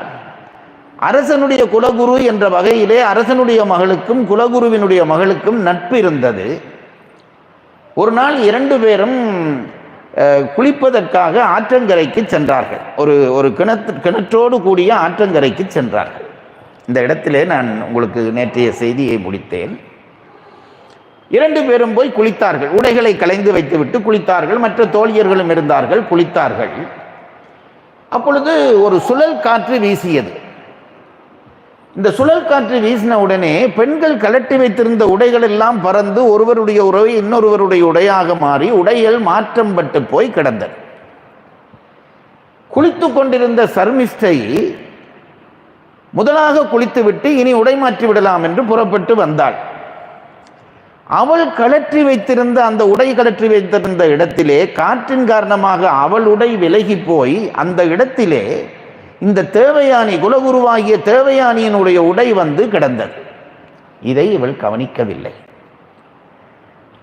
தன்னுடைய உடைதான் அதிலே கிடக்கிறது என்று நினைத்த இந்த சர்மிஷ்டை தேவயானியினுடைய உடையை தன்னுடையாக நினைத்து கொண்டு உடையை போட்டுக்கொண்டாள். போட்டுவிட்டு அவள் அமைதியாக இருக்கிறாள். அவளுக்கு அப்பொழுதும் தெரியவில்லை உடை மாற்றி போட்டு விட்டோம் என்பது. இப்போ குளித்து விட்டு தேவயானி வந்தாள், சுக்கிராச்சாரியுடைய மகள். அவள் வந்தாள். வந்து பார்த்தால் அவளுடைய உடையை காணவில்லை. கூட இருந்த தோழியர்களை கேட்டால், எங்கே என்னுடைய கழற்றி வைத்த உடைகளை காணவில்லை என்ற உடனே எல்லாருமாக தேடினார்கள். அதிலே ஒருத்தி, இந்த தேவயானிக்கு ரொம்ப நெருக்கமானவள், ஓடிப்போய் பார்த்துவிட்டு, அம்மா, உன்னுடைய உடையை நம்முடைய அரசருடைய மகள் எடுத்து உடுத்து கொண்டிருக்கிறாள், சர்மிஷை உடுத்து கொண்டிருக்கிறாள். இதை கேட்டதும் உடனே அந்த இடத்துக்கு வருகிறாள் தேவயானி. சர்மிஷ்டையை பார்த்தால் அவள் தன்னுடைய உடுத்து கொண்டிருப்பது தெரிகிறது. தேவயானி இதை சொன்ன உடனே சர்மிஷ்டை பார்க்கிறாள், தான் உடை மாறிவிட்டது அவளுக்கும் தெரிகிறது. மன்னிப்பு கோருகிறாள். நீ என்னுடைய குருவினுடைய, என் தந்தையினுடைய குருவினுடைய மகள், உன் உடையை நான் மாற்றி போட வேண்டுமென்று போடவில்லை, காற்று மாற்றி விட்டது, அதனாலே உடை மாறி போட்டு விட்டேன். தயவு செய்து இதை பெரிதாக எடுத்துக்கொள்ளாதே, இப்பொழுதே இந்த உடையை நான் கலற்றி தந்து விடுகிறேன், நீ இந்த உடையை எடுத்துக்கொள்ளி என்றால் அவள் பணிவோடு சொன்னாள். ஆனால் இந்த தேவயானிக்கு அதை ஏற்றுக்கொள்ள முடியவில்லை. அவள் பிராமண பெண், இவள் சத்திரிய பெண். பிராமண பெண்ணான தான் சத்திரிய பெண்ணான சர்மிஷ்டை உடுத்த உடையை உடுப்பதா? இந்த பிரச்சனை அந்த காலம் தொடக்கம் இருக்கிறது பாருங்க. அதாவது ரெண்டு பிரச்சனை ஒன்று கவனித்துக் கொள்ளுங்கள். ஒருத்தி குலத்தாலே உயர்ந்தவள், ஒருத்தி அதிகாரத்தாலே, ஒருத்தி அரசன் மகள், ஒருத்தி அதிகாரத்தாலே உயர்ந்தவள். நான் குலத்தாலே உயர்ந்தவன் என்று நினைத்த காரணத்தினாலே தேவயானி கடுமையாக சர்மிஷ்டையை திட்டினாள். இப்பெல்லாம் சொல்லுகிறார்கள் நம் பெரியவர்கள், இந்த வர்ணாசிரம தர்மம்தான் சாதி வேறுபாட்டுக்கு காரணமாயிற்று என்கிறார்கள். படித்தவர்களே சொல்கிறார்கள். அது அப்படி அல்ல, அது உண்மை அல்ல. அதை இன்னொரு நாளைக்கு சொல்லுகிறேன். 4 வகையாக இந்த வர்ணங்களை பிரித்தார்கள். 4 வகை வர்ணங்கள் என்னவென்றால் வேறொன்றும் இல்லை. முதல் வர்ணம் என்னவென்றால், ஒரு சமூகம் வாழ வேண்டுமானால் அந்த சமூகத்திலே உற்பத்தி இருக்க வேண்டும். உற்பத்தி இருந்தால்தான் சமூகம் வாழ முடியும். அது என்ன உற்பத்தியாகவும் இருக்கட்டும், நெல்லாகட்டும், அரிசியாகட்டும், மாவாகட்டும், உப்பாகட்டும், எதுவோ ஒன்று. இந்த உற்பத்தியை செய்கிறவனுக்கு சூத்திரன் என்று பெயர் வைத்தார்கள். இப்போ உற்பத்தி வந்து விட்டது, போதுமா என்று கேட்டால் போதவில்லை. ஏனென்றால் ஒருவன் உப்பை செய்கிறான், ஒருவன் அரிசியை செய்கிறான். அரிசி செய்கிறவனுக்கு உப்பு தேவையாக இருக்கிறது, உப்பு செய்கிறவனுக்கு அரிசி தேவையாக இருக்கிறது. ஆகவே இவற்றை ஒன்று சேர்த்து எல்லாருக்கும் பிரிப்பதற்கு ஒரு குரூப் தேவையாகப்பட்டது. அவனைத்தான் அவர்கள் வைசிகர்கள் என்று சொன்னார்கள், வியாபாரிகள். இப்போ இந்த அளவிலே உற்பத்தி வந்து விட்டது, பிரித்து கொடுத்து விட்டது. போதுமா என்று கேட்டால் போதாது. ஏனென்றால் ஒரு சமூகத்தினுடைய பலவீனமான ஒரு சமூகத்தை பலமுள்ள சமூகம் வந்து தாக்கும். அப்படி தாக்காமல் காப்பாற்றுவதற்கு ஒரு நிர்வாகம் தேவை. அந்த நிர்வாகத்தை செய்கிறவனுக்கு சத்திரியன் என்று பெயர் வைத்தார்கள். போதுமே, உற்பத்தி வந்து விட்டது, விநியோகம் வந்து விட்டது, நிர்வாகம் வந்து விட்டது. அப்போ 3 வர்ணம் போதுமே என்றால் போதாது. இந்த 3 வர்ணமும் அன்றாடம் வளர வேண்டும். சூத்திரனுடைய விவசாயம் அன்றாடம் வளர வேண்டும். அதுபோல வைசியனுடைய வியாபார நுட்பம் அன்றாடம் வளர வேண்டும். அரசனுடைய நிர்வாக நுட்பம் அன்றாடம் வளர வேண்டும். இதற்கு கல்வி தேவை. ஆகவே கல்விக்குரிய ஒருவனை மேலே வைத்தார்கள். அவனைத்தான் அந்தணன் என்று சொன்னார்கள். அப்போ இந்த 4 வர்ணம் எப்படி வந்தது தெரியுமா? உற்பத்தியாளன் சூத்திரன், விநியோகஸ்தன் வைசியன், நிர்வாகி சத்திரியன், எல்லாவற்றுக்கும் மேலாக இருக்கிறவன் பிராமணன். பிராமணன் என்ற அர்த்தம் இன்றைக்கு இருக்கிற அர்த்தம் இல்லை. அதை புரிந்து கொள்ளுங்கள். அதை பிராமணர்களும் புரிந்து கொள்ள வேண்டும், மற்றவர்களும் புரிந்து கொள்ள வேண்டும். பிராமணன் என்றால் என்னவென்றால் உயர்வு நோக்கி தேடிக்கொண்டே இருக்கிறவன் பிராமணன். பிரம்மத்தை நாடுகிறவன் என்று அந்த சொல்லுக்கு அர்த்தம். அந்தணன் என்ற சொல்லுக்கு என்ன அர்த்தம் தெரியுமா? அந்தத்தை நாடுகிறவன், தேடிக்கொண்டே இருப்பான். அவன்தான் விவசாயிக்கு விவசாய நுட்பம் சொல்லிக் கொடுக்க வேண்டும், வைசிகனுக்கு வியாபார நுட்பம் சொல்லிக் கொடுக்க வேண்டும், அரசனுக்கு அரச நுட்பம் சொல்லிக் கொடுக்க வேண்டும். இதையெல்லாம் சொல்லிக் கொடுக்கிறபடியால் தான் அவன் இவரை எல்லாவற்றுக்கும் மேலே வந்தான். இன்றைக்கு பிறவியை மட்டும் வைத்துக்கொண்டு நாங்கள் இன்ன வர்ணத்தவர்கள் என்று சொல்வதால் தான் சண்டை வருகிறது. நான் ஒன்றை சொல்லுகிறேன். திருவள்ளுவன் தான் நமக்கு சட்ட புத்தகம். திருவள்ளுவன் தான் சொன்னான், பிராமணனாக நீ இருக்க வேண்டுமா, நீ வேதத்தை மறந்தாலும் பரவாயில்லை என்றார். திருவள்ளுவர் ஒரு சொல்ல இப்படி சொல்வாரா? நீ வேதத்தை மறந்தாலும் பரவாயில்லை, மறப்பினும் ஓத்து கொள்ளலாகும். ஓத்து என்பது வேதத்துக்கு தமிழிலே ஒரு பெயர். நீ மறந்தாலும் வேதத்தை நீ பெற்றுக்கொள்ளலாம், ஒன்றும் நஷ்டம் இல்லை. திருப்பி இப்போ விட்டுட்டியா, பிறகு கொஞ்ச நாள்லேயே படிக்கலாம். மறந்தாலும் ஒத்துக்கொள்ளலாகும் சொல்லிவிட்டு சொன்னான், பார்ப்பான் பிறப்பொழுக்கம் குன்ற கெடும். பரம்பரை பரம்பரையாக உனக்கென்று சில ஒழுக்கங்களை வகுத்து வைத்திருக்கிறார்களே, அந்த ஒழுக்க நெறியிலே இருந்து நீ தவறிவிட்டால் நீ பிராமணன் இல்லை. இதுக்கு பரிமேலழகர் உரை எழுத வந்தார். அந்த ஆள் இதை விட பெரிய ஆள். அந்த ஆள் சொல்லிச்சது, ஒரே வரியிலே இந்த பிராமணன் என்றால் யார் என்று ஒரே வரியிலே அந்த உரை எழுதுகிற பொழுது சொன்னார். பாருங்க, அது என்ன சொல்லுகிறார்? யார் பிராமணன் என்ற கேள்விக்கு அவர் எழுதுகிறார், அந்தணன் என்பது ஏது பெயர். இவ்வளவுதான் சார், நமக்கு ஒன்றும் புரியலை. அவர் எழுதுகிறார், அந்தணன் என்பது அந்தணன் என்பவர் அறவோர் எவ்வுயிர்க்கும் செந்தன்மை பூண்டோழுகலான் என்று ஒரு திருக்குறள் இருக்கிறது அல்லவா? அதுக்கு பரிமாற உரை எழுதுகிற பொழுது எழுதினார், அந்தணர் என்றார் யார் என்றால், அந்தணர் என்பது ஏது பெயர். அது என்ன ஏது பெயர்? அதுலேயே அந்தால் எல்லா விஷயத்தையும் சொல்லிட்டு போயிட்டுது. நமக்கு இலக்கணமும் தெரியல, தமிழும் தெரியல, நம்ம பேசாம விட்டுட்டோம். அவர் என்ன சொன்னார் என்றால், இந்த பெயர் சொல் நம்முடைய பெயர்களே தமிழ்லே கொஞ்சம் இலக்கணம் சொல்லி பார்க்கிறேனே, நம்முடைய தமிழிலே பெயர்கள் இருக்கிறது அல்லவா, அதை ரெண்டு விதமாக பிரிப்பார். ஒன்று வினைச்சொல் பெயர் சொல் என்று பிரிப்பார்கள். அதாவது ஒரு விஷயத்தை, இப்போது பூமாலை, இது பெயர் சொல். அவர் நடந்தான், இது வினைச்சொல். வினை என்பது ஒரு வேலையை செய்தால் வினைச்சொல், அதை பெயரை சொன்னால் பெயர் சொல். இது ரெண்டு. இப்போ இந்த பெயர் சொல்லை ரெண்டாக பிரித்தார்கள். பெயர் சொல்லை எப்படி ரெண்டாக பிரித்தார்கள் என்றால், ஒன்று இடிகுறி பெயர், அடுத்தது காரண பெயர். இது ரெண்டு பெயர். அது என்ன சார் இடுகுறி பெயர் காரண பெயர் என்றால், ஒரு விஷயத்துக்கு பெயர் வைக்கிறோம், ஒரு காரணமும் இல்லாமல் ஒரு பெயர் வைக்கிறோம் என்று வையுங்கள், அது இடுகுறி பெயர். காரணத்தோடு ஒரு பெயர் வைத்தால் அது காரண பெயர். சுருக்கமாக சொல்றேன் பாருங்க. இப்போ நீங்க உட்கார்ந்து இருக்கிறீங்க, நாற்காலி. இதுக்கே நாற்காலி என்று பெயர் வந்தது? 4 கால் இருக்கிறபடியால் நாற்காலி.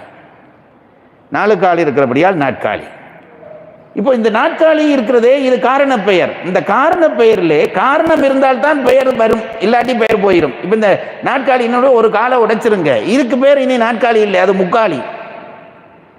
காரணம் இருந்தால்தான் அந்த பெயர் நிற்கும். காரண பெயரிலே காரணம் இருந்தால்தான் நிற்கும். இப்போ பாருங்க, பூனை என்கிறோம். பூனை என்று ஏன் பெயர் வச்சோம்? ஒருத்தருக்கும் தெரியாது. பூ வச்சிருக்கா?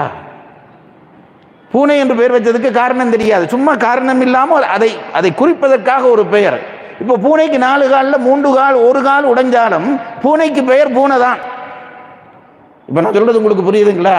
காரண பெயர் என்று இருந்தால் காரணம் போனால் பெயர் போய்விடும்.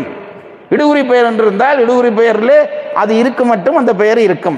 இப்போ திருவள்ளுவர் பரிமேலழகர் என்ன சொன்னார் தெரியுமா? அந்தணர் என்பது காரண பெயர் என்றால், அந்தணருக்கான பண்புள்ள அந்த காரணம் இருந்தால்தான் அவன் அந்தணன் ஆவான். இதில் ரொம்ப பெரிய விஷயம் என்ன தெரியுமா? இது இப்படி தான், இதை இவர் ஏதோ கட்சிக்காரர் போல இருக்கு இப்படி சொல்கிறாருன்னு நீங்கள் நினைப்பீங்க. நான் சொல்கிறேன், இதை சொன்னவர் பரிமேலழகர் என்று சொன்னேனே, அவர் ஒரு பிராமணர். நாம சொன்னதான் தப்பு. பரிமேலழகர் ஒரு பிராமணர், அவரே சொல்லுகிறார், காரணம் அந்தணனுக்குரிய காரணம் இருந்தால்தான் அவன் அந்தணன் ஆவான். இது தெரியாம நான் இன்னாருக்கு பிறந்து விட்டேன் என்பதற்காக என்னென்னவோ நான் இந்த ஜாதி இந்த ஜாதி என்று உயர்வு பேசுகிறார்கள். நான் இப்போவும் சொல்றேன் பாருங்க, திருக்குறளிலே குடிமை என்று ஒரு அதிகாரம். திருவள்ளுவர் சொல்லுகிறார், குடிமை, நீ நல்ல உயர் குடிப்பிறப்பாளன் என்று சொல்ல போகிறாயா? சொல்லு, பரவாயில்லை. நீ உயர் குடிப்பிறப்பாளனா இல்லையா என்று எது தீர்மானிக்கும் என்றால், குடிமை கூட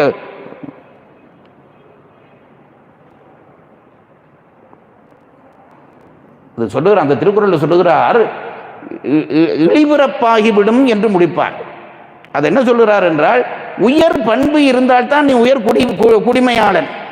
அது இல்லாவிட்டால் நீ சாதாரணமானவன் கீழே போய் விடுவாய் என்று திருவள்ளுவர் வைக்கிறார். பண்பை வைத்து குலத்தை தீர்மானி என்கிறார். ஆகவே இந்த நிலையை பெரியவர் பரமாறும் ஒருத்தரும் விளங்குவதில்லை. இந்த தேவயானியும் விளங்கவில்லை. தேவயானி என்ன செய்தாள் என்றால், தான் பிராமண பெண், நீ எப்படி என்னை விட வர்ணத்தில் தாழ்ந்தவள் என் உடையை உடுக்கலாம் என்று ஆணவத்தின் காரணமாக இவன் அரசனுடைய மகள் என்பதையும் கவனிக்காமல் இவளை திட்டினாள். உனக்கு என் உடையை போட ஆசையாக இருக்கிறதா? நான் அந்தன பெண்ணான என்னுடைய உடையை போட ஆசையாக இருந்துதான் எடுத்து போட்டுக்கொண்டாயா என்று வேண்டும் என்று திட்டினாள். ஒருவர் திட்டினால் மற்றவருக்கு கோபம் வருவது இயல்புதானே. இப்போ சர்மிஷ்டைக்கும் கோபம் வந்தது. சர்மிஷ்டை சொன்னால், நீ ஒன்றும் பெரிய வர்ணம் பேசாதே, உங்க அப்பா ஒவ்வொரு நாள் காலையில வந்து எங்க அப்பாவை வணங்குகிறார், வணங்கி அவர் கொடுக்கிற பொருளை தாண்டி உங்க வீட்டில் சாப்பாடே நடக்குது என்றார். நான் எப்போதும் சொல்றது பாருங்க, ஒருவனிடம் கெட்ட குணம் வந்துட்டா அடுத்தவன்ட்டு அந்த கெட்ட குணம் தொத்துறதுக்கு ரொம்ப நேரம் ஆகாது. எழுத்தாளர் பாலகுமாரன் ஒருத்தர் ஒரு முறை எழுதினார், இந்த ஒருத்தனுக்குள்ள ஒரு பாம்பு படம் எடுத்தா உடனே அடுத்தவனுக்குள்ள அடுத்த பாம்பு படம் எடுக்குமா, மற்றவனை தீயமாக்கி விடுவோம். நான் அந்த திருக்குறள் உங்களுக்கு சொல்லல, இப்ப சொல்றேன் பாருங்க, ஒழுக்கம் உடைமை குடிமை இழுக்கம் இழிபுறப்பாகிவிடும் என்று திருவள்ளுவர் எழுதினார்.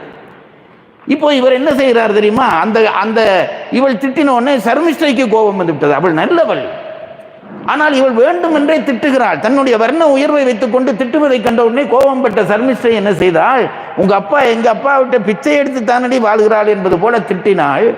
திட்டிவிட்டு கோபம் வந்து விட்டது. வாய் தர்க்கம் முற்றியது. சர்மிஷ்டை அவள் ஒரு அரச பெண் அல்லவா, அந்த திமிர் இருக்குந்தானே, கன்னத்திலே அடித்தாள். தேவயானிக்கு கன்னத்திலே அடித்தாள். பக்கத்திலே ஒரு பாலுங்கிணறு இருந்தது, நீர் இல்லாத கிணறு. அந்த கிணறுக்குள்ளே பிடித்து தள்ளி விட்டு அவள் வந்து விட்டாள்.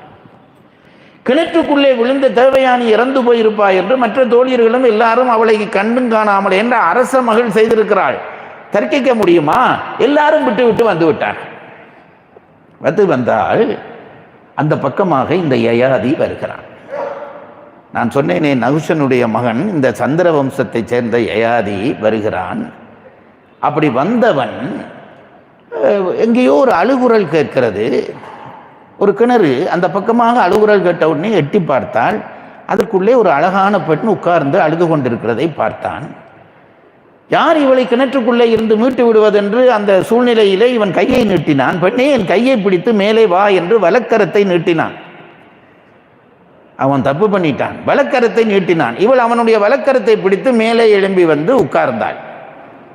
நீ யார் என்று கேட்டான்.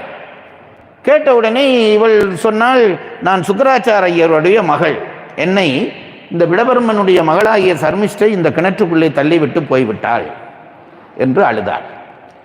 இவள் ஏற்கனவே கசனை காதலித்தவள். இப்பொழுது இவன் கைப்பிடித்த உடனே, ஒரு அரசகுமாரன் கைப்பிடித்த உடனே ஏற்கனவே சாபம் இருக்கிறது, நீ உன் வர்ணத்திலே உனக்கு மாப்பிள்ளை கிடைக்க மாட்டான் என்று சாபமும் கிடைத்து விட்டது. இந்த யயாதி அழகானவன். நான் சொன்னேனே, சந்திரவம்சத்து பிள்ளைகள் எல்லாம் அழகான பிள்ளைகள், அவர்களை போல 16 கலைகள் பொருந்தியவர்கள்.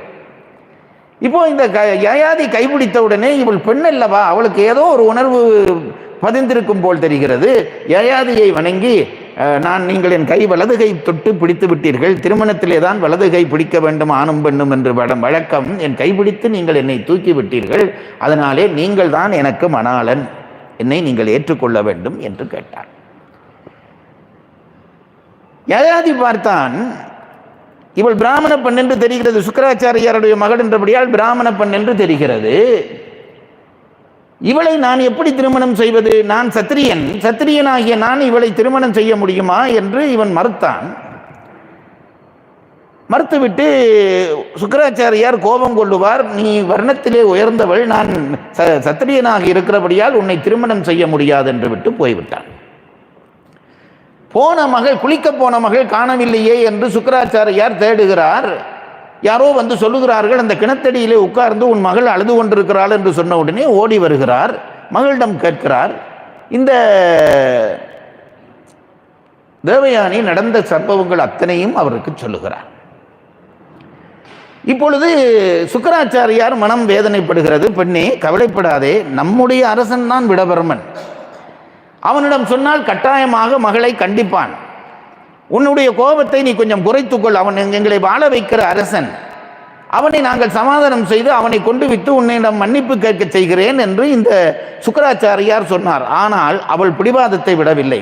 அப்பா, நான் இந்த கிணற்றடியை விட்டு அசைய மாட்டேன், நான் வீட்டுக்கு வர வேண்டும் என்று நீங்கள் கருதினால் அந்த விடவர்மனும் அவன் மகளும் என் இடத்துக்கு வர வேண்டும், இந்த இடத்துக்கு வந்து மன்னிப்பு கோரினாலே ஒழிய நான் போக மாட்டேன் என்றார். இப்பொழுது இதை பார்த்துவிட்டு என்ன செய்வதென்று இந்த சுக்கிராச்சாரியாருக்கு தெரியவில்லை. அவரும் அந்த இடத்திலேயே உட்கார்ந்து விட்டார். அடுத்த நாள் சபை கூடுகிறது. குலகுருவை காணவில்லை. உடனே விடவர்மன் எங்கே குலகுருவை காணவில்லை என்று கேட்டால் நடந்த சம்பவங்களை மந்திரிமார்கள் சொல்லுகிறார்கள். ஐயோ, குருவுக்கு அவமரியாதை நடந்து விட்டதா என்று ஓடி வருகிறான் விடவர்மன். தன்னுடைய மகளாகிய சர்மிஷ்டையும் கூட்டிக் கொண்டு ஓடி வருகிறான். ஓடி வந்து அவருடைய குருவினுடைய காலிலே விழுந்து மன்னிப்பு கோருகிறான். அவனுடைய மகளாகிய தேவயானிடமும் தன் மகளையும் கொண்டு மன்னிப்பு கோருகிறார். ஆனால் அவள் அசைய மாட்டேன் என்று விடுகிறாள். ஒரே ஒரு நிபந்தனை, உன்னுடைய மகள் எனக்கு அடிமையாக வேண்டும். அவள் தன்னுடைய வர்ண அதிகாரத்தை வைத்துத்தானே என்னை அடித்தாள். இப்பொழுது நான் சொல்லுகிறேன், உன்னுடைய மகள் எனக்கு அடிமையானாலே ஒழிய நான் வரமாட்டேன். நான் வராவிட்டால் என் தந்தை வரமாட்டார். நீங்கள் வேறெங்கும் வாழ்ந்து கொள்ளுங்கள் என்கிறார் அவள். விடவர்மன் பயந்து போனான். குலகுரு இல்லாவிட்டால் அந்த மந்திரம் இல்லை, மந்திரம் இல்லாவிட்டால் அசுரருடைய அழிவு நிரந்தரமாகிவிடும். தேவர் பக்கம் அவர் போய் சேர்ந்தாலும் சேர்ந்து விடுவார். தன் இனம் முக்கியம் என்று நினைத்தார் இந்த விடவர்மன். வேறு வழி இல்லை. தன்னுடைய இனம் வாழ வேண்டும் என்றால் குலகுரு தம்மோடு இருக்க வேண்டும் என்று முடிவு செய்துவிட்டு சர்மிஷ்டையை பார்த்தார். மகளே, நீ செய்தது தவறு. எனக்கு என்னுடைய இனம்தான் முக்கியம், என்னுடைய மக்கள் தான் முக்கியம். அசுரர்களை காக்க வேண்டிய பொறுப்பிலே இருக்கிறேன். ஆகவே வேறு வழி இல்லை, நீ இந்த தேவயானிக்கு அடிமையாக போயிரு என்று அனுப்பி வைத்து விடுகிறார். இந்த சம்பவம் ஒரு பக்கத்திலே முடிகிறது. மற்றொரு நாள் கானகத்துக்கு போகிற பொழுது அந்த பக்கமாக யயாதி வருகிறான். இந்த தேவயானி அவனை காணுகிறாள். மீண்டும் நீதான் என்னை திருமணம் செய்ய வேண்டும் என்று வலியுறுத்துகிறாள். இவளுடைய அந்த வேண்டுகோளை நிராகரிக்கவும் முடியாமல் ஏற்கவும் முடியாமல் தத்தளித்தவனாகிய யயாதி, உன்னுடைய தந்தை வந்து உன்னை எனக்கு திருமணம் செய்து தருவாராக இருந்தால் உன்னை ஏற்றுக்கொள்கிறேன் என்று நிபந்தனை விதிக்கிறான். வழக்கம் போலவே அந்த மகள் மேலே அன்பும் அக்கறையும் கொண்டவராகிய சுக்கிராச்சாரியார் நேராக வந்து இவனுக்கு திருமணம் செய்து கொடுக்க யயாதிக்கும் இந்த தேவயானிக்கும் திருமணம் நடந்து முடிகிறது. அந்த யயாதி திருமணம் செய்து தேவயானியை திருமணம் செய்து அழைத்து கொண்டு போகிற பொழுது அந்த காலத்திலே சில தோழியர்களை இந்த மணப்பெண்ணுக்கு துணையாக அனுப்பி வைப்பார்கள். இது ஒரு மரபு இருந்திருக்கிறது. ராமாயணத்திலே கையை கேகய நாட்டிலே இருந்து வருகிற பொழுது அழைத்து வரப்பட்டவள் தான் கூனி. அப்படி வந்ததாலே தான் அவள் கையைக்காகவே பேசி பேசி பேசி அந்த நாட்டையும் கெடுத்து அந்த குலத்தையும் கெடுத்தாள். அப்படி ஒரு குறிப்பிட்ட சேவர்களை அந்த முக்கியமான அந்த மணப்பெண்ணோடு அனுப்புகிற வழக்கம். இப்பொழுது அந்த அனுப்பப்பட்டவர்களிலே ஒருவளாக சர்மிஷ்டையும் போனாள். அங்கே போகிறார்கள். சர்மிஷ்டை அடிமையாக இருக்கிறாள். ஒரு அரசகுமாரியாக இருந்தவள் அரச அடிமையாக இருப்பது என்பது எவ்வளவு மனவர்த்தம் தந்திருக்கும். தேவயானியும் யயாதியும் மகிழ்ச்சியாக வாழ்கிறார்கள். அந்த வாழ்வின் காரணமாக அவளுக்கு 2 பிள்ளைகள் பிறக்கிறார்கள். ஒரு நாள் யயாதி அந்த தன்னுடைய அரண்மனையினுடைய நந்தவனத்திலே உட்கார்ந்து கொண்டிருக்கிறான். யாரோ ஒரு பெண் விம்மி அழுகிற சத்தம் கேட்கிறது. யார் அழுகிறார்கள் என்று பார்த்தால் ஒரு மரத்துக்கு பின்னாலே யாரோ அழுவது தெரிகிறது. போய் பார்த்தால் இந்த சர்மிஷ்டை இருந்து அழுது கொண்டு இருக்கிறாள். அவளை பார்த்தாலே அவள் ஒரு சத்திரிய பெண் என்று தெரிகிறது. கிட்டடியிலே வந்த யயாதி, நீ யார் பெண்ணே, உனக்கு ஏன் இப்படி அழுகிறாய், உனக்கு என்ன துன்பம் என்று விசாரித்தான். இவனுடைய தோற்றம் இவனுடைய கம்பீரம் எல்லாம் பார்த்து மயங்கியவளாகிய இந்த சர்மிஷ்டை தனக்கு நடந்த சம்பவம் எல்லாம் சொன்னாள். நான் விடவர்மனுடைய மகள். இந்த தேவயானி தன்னுடைய பிடிவாதத்தின் காரணமாக தன்னுடைய அடிமையாக என்னை மாற்றி வைத்திருக்கிறாள் என்று அழுதாள். அவள் மேலே இந்த யயாதிக்கு இரக்கம் உண்டாகியது. அந்த இரக்கம் காதலாக மாறியது. தன்னுடைய மூத்த மனைவியாகிய தேவயானிக்கு தெரியாமல் இவளை காந்தர்வ மனம் புரிந்து கொண்டான். காந்தர்வ மனம் புரிந்து 3 பிள்ளைகள் சர்மிஷ்டைக்கு பிறக்கிறார்கள். அங்கே 5 பிள்ளைகள் மொத்தம். ஒரு நாள் அரண்மனை நந்தவனத்துக்கு யயாதியும் தேவயானியும் வருகிறார்கள். அப்படி யயாதியும் தேவயானியும் நந்தவனத்துக்குள்ளே உலாவுகிற பொழுது பிள்ளைகள் 2-3 ஆண் பிள்ளைகள் ஓடி ஆடி விளையாடுவதை கண்டார்கள். அப்பொழுது இந்த தேவயானி பார்க்கிறாள், அந்த பிள்ளைகளை பார்த்தால் தன் கணவனுடைய சாயலோடு இருக்கிறார்கள். இது கடவுள் பண்ணி வைக்கிற அற்புதம், கடவுள் பண்ணி வைக்கிற அற்புதம். என்னமோ அந்த ஓடி ஆடுகிற பிள்ளைகளை பார்த்தால் என் கணவனுடைய சாயலாக இருக்கிறது என்று இவளுக்கு ஐயம் வந்தது. விசாரித்தால், சண்டை பிடித்தால் உண்மை தெரிந்து போய்விட்டது. உண்மை தெரிந்து போய்விட்டது. யயாதி சர்மிஷ்டையையும் திருமணம் செய்து பிள்ளைகள் பெற்றிருக்கிறான். இவளாலே தாங்க முடியவில்லை. என்னவென்றால் அந்த காலத்து அரசர்கள் பலதாரம் பண்ணுவது என்பது இயற்கையாக இருந்தாலும் சர்மிஷ்டையை பிடிவாதமாக தனக்கு அடிமையாக வைத்திருக்கிறாள் இவள். அந்த அடிமையோடு தன் கணவன் தொடர்பு கொண்டு குழந்தைகளை பெற்றுவிட்டான் என்பதை அவளாலே தாங்க முடியவில்லை. நேராக சுக்கிராச்சாரியார் வீட்டுக்கு போனார். பெண்களுடைய கடைசி ஆயுதம் அதுதானே, அப்பா விட அல்லது அம்மா விட்டு ஓடி போவது. ஓடி போய் அழுதாள். மகளே, உனக்கு என்ன குறை, ஏன் அழுகிறாய் என்று சுக்கிராச்சாரியார் கேட்டார். இவள் சொன்னால், அப்பா, நீங்கள் என்னை திருமணம் செய்து கொடுத்தீர்கள், சர்மிஷ்டையை எனக்கு அடிமையாக அனுப்பினீர்கள். எனக்கு தெரியாமல் என் கணவன் யயாதி அந்த சர்மிஷ்டையோடு தொடர்பு கொண்டு 3 குழந்தைகளை பெற்றெடுத்திருக்கிறான். இதை நான் எப்படி தாங்குவேன் அப்பா என்று இவள் கதறினாள். சுக்கிராச்சாரியாருக்கு கோபம் வந்தது. அப்படி துரோகம் செய்தானா அந்த யயாதி? என் கண்ணுக்கு கண்ணான உன்னையை நான் அன்போடல்லவா அவனுக்கு கட்டி கொடுத்தேன். அடிமை மேல் காதல் கொண்டு அக்குழந்தைகளும் பெற்றிருக்கிறான் என்றால் அது பெரும் தவறல்லவா என்று கோபப்பட்ட சுக்கிராச்சாரியார் இந்த யயாதியை மூப்பு வந்து அடையட்டும் என்று சாபம் கொடுத்தார். அதாவது இளமை இருந்தால்தானே உனக்கு காமம், இன்றையோடு நீ நிறை திரை மூப்பு வந்து கிழவனாக போவா என்று சொல்லி இவனுக்கு சாபம் கொடுத்தார். இந்த சாபம் உடனே யயாதியை பற்றியது, கிழவனாக போய்விட்டான். பாருங்கள், 2 மனைவியர், இதை விட பல மனைவியர்களை திருமணம் செய்திருப்பான். கல்யாணம் செய்து குழந்தைகள் பெற்று விட்டார். அவர்களுக்கு 2 பிள்ளைகள், இவருக்கு 3 பிள்ளைகள். வாழ்க்கை அனுபவம் நிறைந்திருக்க வேண்டாமா? முதுமை வந்த உடனே, அதான் பாருங்க, இந்த சீட்டாடுகிறவர்களுக்கு என்ன தெரியும் தெரியுமா? சீட்டாடுகிறவர்களுக்கு நான் சொல்லப்படாது, உனக்கு எப்படி தெரியும் என்று கேட்பீர்கள். சீட்டாடுகிறவர்கள் தோற்கத்தான் வைத்து வைத்து ஆடுவார்கள். வென்றால் வராது, தோற்று போனால் அடுத்த ஆட்டத்திலே வெல்லலாம், அடுத்த ஆட்டத்திலே வெல்லலாம். இப்படியே தோற்கிறவனுக்கு இன்னும் ஆட வேண்டும் என்று எண்ணம் வரும். இந்த யயாதி காமத்தை அனுபவித்தவன், நன்றாக அனுபவித்தவன், ஆனால் பூரணப்படவில்லை. நான் எப்பவும் சொல்லுகிறேன் பாருங்கள், எது ஒன்றையும் கடக்க தெரிய வேண்டும், எது ஒன்றையும் கடக்க தெரிய வேண்டும். ராமாயணத்திலே தசரதன் ராமனுக்கு திடீரென்று ஆட்சியை கொடுக்க முடிவு செய்கிறான். ஒரு மாலை பொழுதிலே தன்னுடைய அரண்மனையில் இருந்த கண்ணாடிக்கு முன்னாலே போய் நின்று தலை இழுக்கிறான் தசரதன். அப்படி கண்ணாடிக்கு முன்னாலே போய் தலையை இழுத்த பொழுது அவனுடைய தலையிலே ஒரு ஓரமாக ஒரு நரைமுடி தெரிந்தது. இது கம்பர் பாடுகிறார். அந்த நரைமுடி, எப்பவும் நரைமுடி எங்கே வரும் என்றால் இந்த காதோரமாகத்தான் பெரும்பாலும் வரும். அப்படி நரைமுடி வந்தால் நாங்கள் எல்லாம் என்ன பண்ணிடுறோம், ஒன்று அந்த முடியை பார்த்து எடுத்துருவோம், அல்லது அதுக்கு இப்ப எல்லாம் என்னென்னமோ சாயங்கள் வந்து விட்டது பூசி விடுவோம்.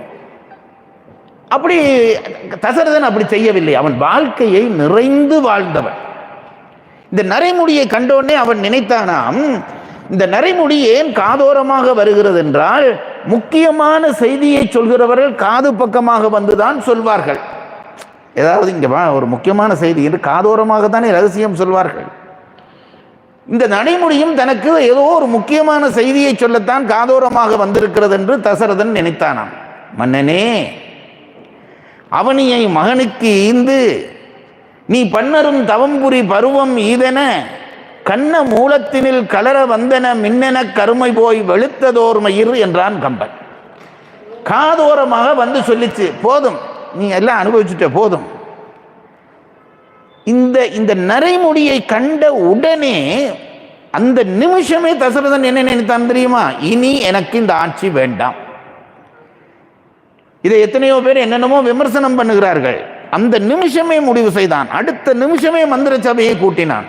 வசிஷ்டர் முதலிய பெரியவர்களை எல்லாம் கூப்பிட்டு நான் என் ஆட்சியை ராமனுக்கு கொடுத்து விட்டு தவம் செய்ய போகிறேன். நான் ஆட்சியை ராமனுக்கு கொடுத்து விட்டு தவம் செய்ய போறேன். அவர்கள் எல்லாம் கவலைப்பட்டார்கள், சுவாமி நீ இருக்கிறாயே, ஏன் இப்பொழுது அவசரப்படுகிறாய்? இல்லை, நான் கொடுக்க போகிறேன். அவர்கள் தடுத்தார்கள். அப்ப தசரதன் சொன்னான் ஒரு வார்த்தை சொன்னான், நான் என்ன செய்கிறேன், ஒரே அனுபவத்தை திரும்ப திரும்ப திரும்ப பெறுகிறேன், எச்சிலை உண்பனோ என்றான். இங்க பாருங்க, நாங்க அப்படி நினைச்சு பார்க்கறது இல்லை. நாங்க இப்ப நேற்று சாதம் சாப்பிட்டோம், இன்றைக்கு சாதம் சாப்பிட்டோம், நாளைக்கு சாதம் சாப்பிடுறோம், நாளண்டைக்கும் சாப்பிடுவோம். இதே சாதத்தை இப்ப நான் சாப்பிட்டு கொஞ்ச நேரத்தால் சாப்பிடுவேனா மிச்ச சாதத்தை, அது எச்சில் சாப்பாடு என்பேன். இன்றைக்கு நீ சாப்பிட்ட சாப்பாடு எச்சில் சாப்பாடா என்றால் நாளைக்கும் அதைத்தானே தின்னுகிறாய், அது எச்சில் அல்லவா? இன்றைக்கு நீ அனுபவித்த ஏதாவது ஒரு பொருளை இன்றை திருப்பி அனுபவிக்கிறாய் என்றால் அது எச்சில் அல்லவா? தசரதன் சொன்னான், நான் அனுபவித்த எல்லாம் விட்டு விட்டேன், எனக்கு இதெல்லாம் எச்சில், இனிமே நான் இதை தொட மாட்டேன் என்றான். மகாபாரதத்திலே துரியோதனனை பற்றி கர்ணன் சொல்லுகிறான். யாரிடம்? குந்தி தேவியிடம் சொல்லுகிறான். நீ அந்த பக்கம் வந்துவிடு என்று கேட்கிறாள். பாண்டவர் பக்கம் வந்துவிடு என்று குந்தி கேட்கிறாள். அதுக்கு அவன் சொன்னான், அம்மா, ஆரை விட்டு விட்டு என்னை வரச் சொல்லுகிறாய், ஆரை விட்டு விட்டு வரச் சொல்லுகிறாய். துரியோதனன் என் நண்பன் தெரியுமா அம்மா உனக்கு?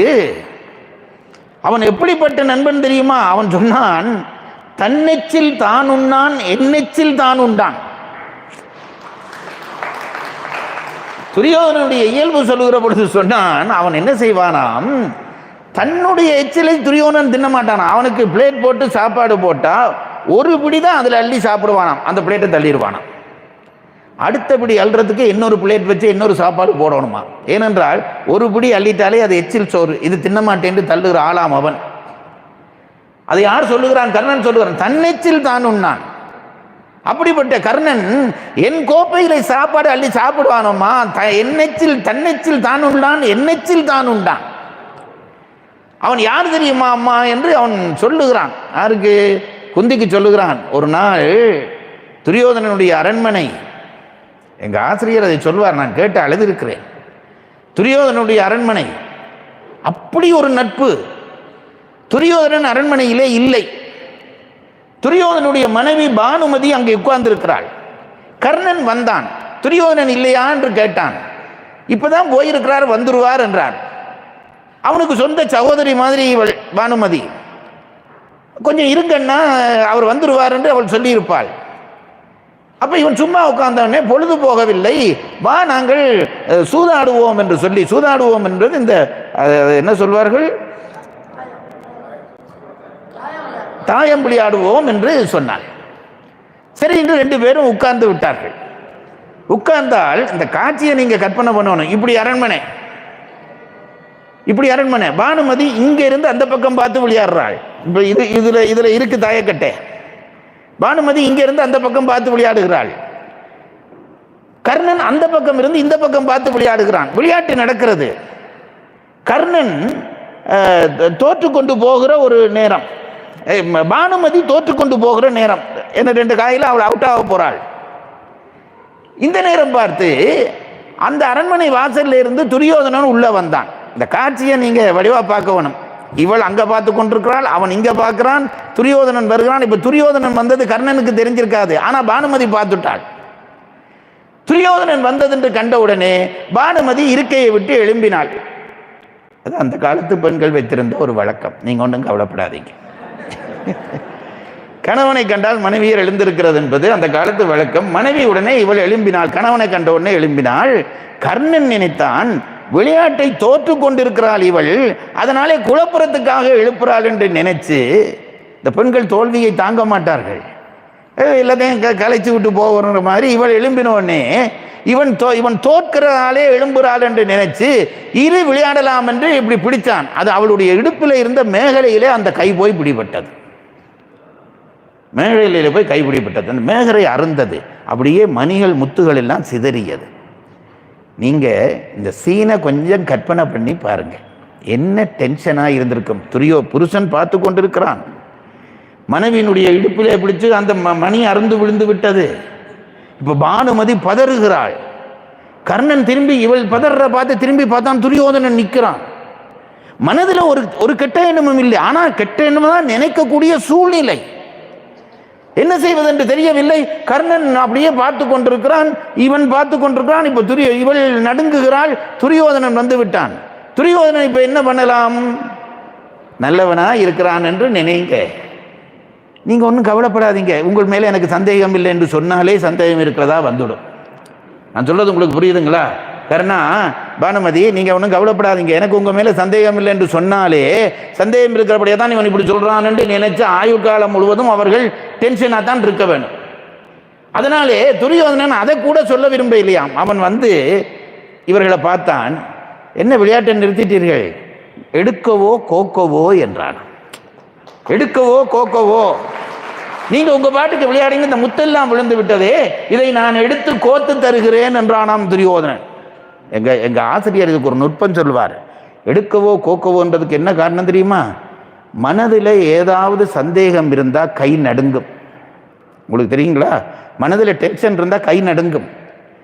ஊசியில நூலை கோக்குறதா கை நடுங்கினா கோக்க முடியாது.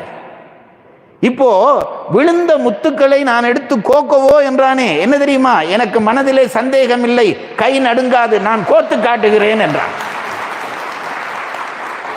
அப்படிப்பட்ட அந்த துரியோதனை விட்டு நான் வருவேனா என்று கேட்கிறான் கர்ணன். அவன் தன்னெச்சில் தான் உண்டான் என்றான். நாங்கள் வாழ்நாள் முழுவதும் எச்சில் தான் சாப்பிட்டு கொண்டிருக்கிறோம். இதை ஒரு எல்லைக்கு மேலே நான் சொல்ல முடியாது, நீங்களா கற்பனை பண்ணி கொள்ளுங்க. அது உணவாகட்டும், வாழ்வாகட்டும், காமமாகட்டும், திரும்ப திரும்ப ஒன்றே ஒன்றே ஒன்றே ஒன்றே ஒன்றே. எப்பொழுது இதில் இருந்து விடுபடுகிறோம் என்றால் அந்த அனுபவத்தினாலே ஒரு ஞானம் உதிக்க வேண்டும். ஒரு பெரிய கல்யாண வீடு, ஒரு பெரிய கல்யாண வீடு, அடுத்த நாள் 1000 பேருக்கு சாப்பாடு. அந்த சாப்பாடு போடுவதற்காக அந்த சமையல்காரர் என்ன பண்ணினார்? அடுத்த நாள் தயிர் போட வேண்டும். 2 அண்டா நிறைய தயிர் போட்டார். 2 அண்டா நிறைய தயிர் போட்டு வச்சவர் இந்த தயிர் அண்டா கடை மூட மறந்து போய் படுத்துட்டார். எல்லாரும் படுத்துட்டார்கள். ராத்திரி அந்த ஓரத்தில் அந்த பின் கடப்புறத்தில் இருந்து 2 தவளைகள் புறப்பட்டு வந்தன. அந்த தவளைகளுக்குள்ளே அண்ணனும் தம்பி அந்த தவளைகள், அந்த தவளைகளுக்குள்ளே ஒரு போட்டி, யார் அதிக தூரம் பாய்கிறார் என்று பார்க்க வேண்டும் என்று தவளைகள் ஒரு போட்டி வைத்தன. 2ம் கோடு போட்டு நின்று, இதெல்லாம் நடக்குமான்னு கேட்காதீங்க, கற்பனை தானே. அப்படி ஒரு கோட்டில் நின்று இந்த தவளை 2ம் பாஞ்சுதான். ஒன்று வந்து ஒரு அண்டாவுக்குள்ள விழுந்தது, மற்றது வந்து இந்த அண்டாவுக்குள்ள விழுந்தது, இந்த அண்டாவுக்குள்ள விழுந்தது. இப்ப என்ன செய்தது? முதல் அண்டாவுக்குள்ள விழுந்த தவளை இருக்குதே, அது பார்த்தது, ஆஹா, தயிர் அண்டாவுக்குள்ள விழுந்திருக்கிறேனே, ஒரு துளி தயிர் கிடைக்கிறதுக்கு நக்கிறதுக்கு நாங்க எவ்வளவு பாடுபடுவோம், அண்டாமுட்ட தயிரா இருக்கிறதே, விடப்படாது, ராத்திரியோட ராத்திரியா இந்த தயிர் முழுவதும் குடிச்சிடணும் என்று அது அந்த தயிரை அள்ளி அள்ளி குடிச்சுது. குடிச்ச உடனே இந்த காலை அடிக்க முடியல, வயிறு நிரம்பி போச்சு, காலை அடிக்க முடியல, கொஞ்சம் கொஞ்சம் கொஞ்சமா அந்த தயிருக்குள்ளே அப்படியே தாழ்ந்து உள்ள போய் செத்து போச்சு. அது அடுத்த நாள் 6 இலையில விழுந்துங்கிறது வேற கதை. இந்த மற்ற இலையில மற்ற அண்டாவில் விழுந்த தவளை இருக்குதே, அது கொஞ்சம் ஞானஸ்தமான தவளை. அது பார்த்தது, தயிர் அண்டா, இது சாத்தியமே இல்லையே, இவ்வளவு தயிருக்குள்ளே நான் எப்படி வர முடியும்? முதல் இதுல இருந்து தப்ப வேணும்னு நினைச்சது, காலை போட்டு அடிச்சது, கட கட கடன்னு அடிச்சது. அடிக்க அடிக்க அடிக்க அடிக்க அந்த தயிரில் இருந்து வெண்ணெய் திரண்டுது, அந்த வெண்ணெய் உருளையா வந்தது. இதெல்லாம் நடக்குமான்னு கேட்கப்படாது. காலை அடிச்சோன்னே வெண்ணெய் வந்தது, அந்த வெண்ணெய் கட்டியை பிடிச்சு கொண்டு வெளியிலே வந்து நின்று அந்த தவளை போய் தப்பிட்டது. நான் சொல்றது உங்களுக்கு புரியுதுங்களா? நாங்கள் எல்லாம் அந்த முதல் தவளைகள். போகத்தை உண்டு உண்டு உண்டு அதுக்குள்ளேயே விழுந்து விழுந்து விழுந்து செத்து போகிறோம். ஞானம் உள்ளவன் அதில் இருந்து வெளியிலே வந்து விடுவான். அனுபவம் என்பதே, நான் ஒரே ஒரு செய்தி நான் என்ன அனுபவமா சொல்கிறேன் பாருங்கள். எந்த ஒன்றையும் அனுபவித்து அதில் இருந்து ஆசை போகும் என்று நம்பாதீர்கள். எந்த ஒன்றையும், நான் சில பேர் கேட்டா சொல்லுவார்கள், கொஞ்சம் பொறு, அனுபவிச்சு முடிச்சுட்டு நான் வெளியில வரேன். நீ சாகும் வரையும் வரமாட்டாய். அனுபவிக்க அனுபவிக்க ஆசை கூடிக்கொண்டிருக்குமே தவிர ஒரு நாளும் அனுபவித்து ஆசை குறையாது. அப்ப எப்படி அந்த அனுபவத்தில் இருந்து தப்புவது என்றால், விடு, உனக்கு விருப்பமா இருந்தாலும் விடு. முதல் நாள் உன் மனதை அது ரொம்ப வாட்டும், 2ஆம் நாள் இன்னும் வாட்டும். அப்படியே வாட்டி வாட்டி ஒரு கொஞ்ச நாள் போக போக போக அந்த வாட்டம் நீங்க தொடங்கும். நான் என் அனுபவத்திலே சொல்கிறேன். இதை சொல்வதிலே எனக்கு ஒரு வெட்கமும் இல்லை. என் குடும்பத்தவர்கள் அசைவம் உண்கிறவர்கள். என் குடும்பத்தவர்கள். நான் அந்த குடும்பத்திலே பிறந்தவன். அதனாலே நானும் அசைவம் உண்டிருக்கிறேன் என் சின்ன வயதிலே.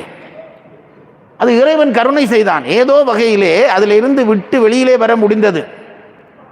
அது நீண்ட கதை. வெளியிலே வர முடிந்தது. அந்த விட்டு வந்த பொழுது ரொம்ப சங்கடப்பட்டிருக்கிறேன். ஐயோ, வீட்டிலே அதை சமைத்தால் வாய் ஊறும். என் அனுபவத்தை சொல்லுகிறேன். வாய் ஊறும். ஐயோ, நான் இதை விட்டு எவ்வளவு நாள் இருப்பேன் என்று கவலைப்பட்டிருக்கிறேன். நான் நம்பவில்லை. பாருங்கள், இதில் என்னுடைய ஆசிரியர் என்னை கெஞ்சுவார். நீ மட்டும் அசைவம் சாப்பிடவே கூடாது என்பார். நான் அவருக்கு என்ன சொல்வேன் தெரியுமா? 21 வயது. நான் அப்போ சொல்வேன் அவருக்கு, உங்கள் எல்லா ஆசையும் நிறைவேற்றுவேன், இந்த ஆசையை மட்டும் நிறைவேற்ற மாட்டேன் என்பேன். ஆனால் எனக்கு ஒன்று அப்பதான் உண்மை தெரிந்தது. விட விட விட விட அந்த ஆசை மனதிலே இருந்து போய்விடும். எந்த ஆசையும் விட்டால் போகுமே தவிர அனுபவித்தால் போகாது. இதை நம்புங்கள். கொஞ்ச நாளைக்கு கஷ்டமா தான் இருக்கும். அது எதுவாக இருந்தாலும் கொஞ்ச நாளைக்கு கஷ்டமா தான் இருக்கும். கொஞ்சம் கொஞ்சமா விட்டீர்களானால் அது உங்களை விட்டு போய்விடும். அப்படித்தான் அந்த ஆசையை விட வேண்டும். அப்படித்தான் தசரதன் அதை நினைச்சோனே விட வேணும் என்று நினைச்சான். தசரதன் நினைச்சிருந்தா அடுத்த மாதம் 18ஆம் தேதி நல்ல நாள் வருது, அன்றைக்கு ஆட்சியை விட வேண்டும் சொல்ல முடியாதா? நல்லது நினைத்தால் அந்த நிமிஷமே செய்ய வேண்டும். ஏனென்றால் குணம் மாறினால் அந்த நல்லது போய்விடும். குணம் மாறினால் போய்விடும். அதனால்தான் திருவள்ளுவர் சொன்னார், அன்றறிவாம் என்னாது அறம் செய்க. இன்றைக்கு நான் மாலையில செய்கிறேன், மத்தியானம் செய்கிறேன், நாளைக்கு செய்கிறேன் நினைக்காதடா. எப்ப நினைக்கிறியோ அந்த நிமிஷமே செய்துடு. ஆலய வாசலுக்கு போகிறோம், ஒரு பிச்சைக்காரன் நின்று கையேந்திரான், ஐயா பிச்சை போடுங்கிறான். உள்ளுக்கு பாக்கெட்டுக்குள்ள கையை விடுறேன், ஒரு 10 ரூபா குத்தி உள்ளே இருக்குது, ஒரு ரூபாயா 10 ரூபா இருக்குது, அப்படியே அள்ளி எடுக்கிறேன் பிச்சைக்காரனுக்கு போடலாம் என்று. அப்படி எடுத்தோன்னு போட்டுட்டா சரி. கொஞ்சம் ஸ்லோவா எடுத்தேன்டா அந்த நடு பக்கத்துக்கு வர்ற பொழுது மன நினைக்கும், இவனுக்கே 10 ரூபா போடணும், 5 ரூபா போட்டா போதாதா என்று நினைச்சோடனே 5 ரூபா மெல்ல உள்ளுக்கு நழுவிடும். பிறகு என்ன வாசல் எடுப்பேன், இவனு கைகாலோட தானே இருக்கிறான், இவனுக்கு ஏன் போடலாண்டா, என்ன 3 ரூபா போயிடும். வாசலுக்கு எடுக்கிறேன், இவனுக்கு எல்லாம் கிடைத்தா இவன் குடிப்பான் கொள்ளுவான் என்று நினைக்கிறேன், போட்டுட்டு இல்லை என்றுறேன். இங்க பாருங்க, இதுதான் இயல்பு. தர்மம் செய்வதானால் நினைச்ச உடனே செய். சொன்னவர் திருவள்ளுவர், அன்றறிவாம் என்னாது அறம் செய்க, அகுதொருவன் பொன்றுங்கால் பொன்றா துணை. சாகிற பொழுது அதாண்டா உனக்கு பக்கத்தில் வரும் என்கிறார். நல்லதுகள் நினைச்சா செய்கிறோம், கெட்டது நினைப்போம், கெட்டது நினைச்சா கொஞ்சம் தள்ளி போடு. யார் சொன்னது? ஔவையார். 60 சினம். உனக்கு கோபம் வருகிறதா? ஒருத்தனை அடிக்க வேணும் என்று நினைக்கிறாயா? பேச வேணும் என்று நினைக்கிறாயா? பேசு, அடி. ஆனால் எப்போ தெரியுமோ, நான் இன்றைக்கு கோபம் வருகிறதா, அடுத்த வெள்ளிக்கிழமை இவனை பேசுறேன் என்று முடிவு செய்யுங்க. அடுத்த வெள்ளிக்கிழமை இவனுக்கு அடிப்பேன்னு நீங்க கடைசி வரையும் அடிக்க மாட்டீங்க. கோபம் வந்த உடனே கொட்டிட்டா தான் இதெல்லாம் வருகுது. அதனால ஔவை சொன்னார், கோபம் வருகுதா 60 சினம், கொஞ்சம் ஆற விடு, தண்ட பாட்டில் அது போயிடும். தர்ம எண்ணம் வருகிறதா உடனே செய். திருவள்ளுவர் சொல்லுகிறார். நம்ம பாட்டனும் பாட்டியும் அதை கேட்காம விட முடியுமா? அதனாலதான் இந்த எண்ணம் வந்த உடனே தசரதன் அதில் இருந்து உடனே வெளியிலே வந்தான். இந்த யயாதி 2 மனைவியோடு வாழ்ந்து 5 பிள்ளை பெற்றவனுக்கு முதுமை வந்த உடனே கவலை வந்தது. அவன் என்ன நினைத்திருக்கலாம், போச்சு வாழ்க்கையை அனுபவிச்சுட்டேன்டா போதும், அப்படி நினைக்கத்தானே வேணும். இவனுக்கு நான் சொன்னேனே, இந்த சூதாடுகிறவனுக்கு தோக்கத்தான் ஆசை மாதிரி, இவனுக்கு இனி முதுமை வந்து விட்டதா, அப்ப எனக்கு இனிமேல் காம அனுபவம் இல்லையா என்று நினைச்சோடனே கவலை வந்தது. அழுதான். ஐயோ, என் முதுமை போய்விட்டது என்று குருவிடம் போய் வணங்கினான். என்னை நான் தெரியாமல் பிழை செய்து விட்டேன், என்னை மன்னிக்க வேண்டும்.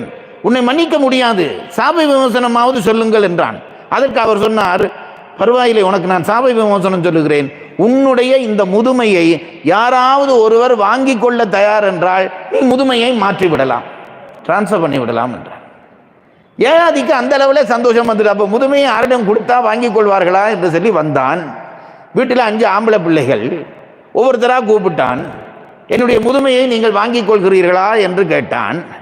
அவர்கள் மூத்த மகன் சொன்னான், உனக்கு இவ்வளவு காலம் வளர்ந்து கல்யாணம் பண்ணி பிள்ளை பெற்று இந்த ஆசை தீரையில் என்னை இளைஞனா இருக்கிற என்னிட்ட வந்து மூப்ப தரப்போகிறாயா? தர முடியாதுன்னு. 2வது பிள்ளையும் அப்படியே சொன்னான். 3வது 4வது எல்லாரும் சொல்லிவிட்டார்கள். இந்த 5வது பிள்ளைக்கு பூரு என்று பெயர். சந்திர வம்சத்திலே யயாதிக்கு பிறகு ஆண்டவன் இந்த பூரு. ஞானஸ்தன். எப்போவும் நான் ஒன்று சொல்லுகிறேன் பாருங்க, இந்த குடும்பங்களிலே கடைசி பிள்ளைகள் எப்பொழுதும் கொஞ்சம் ஞானஸ்தனாக தான் இருப்பார்கள்.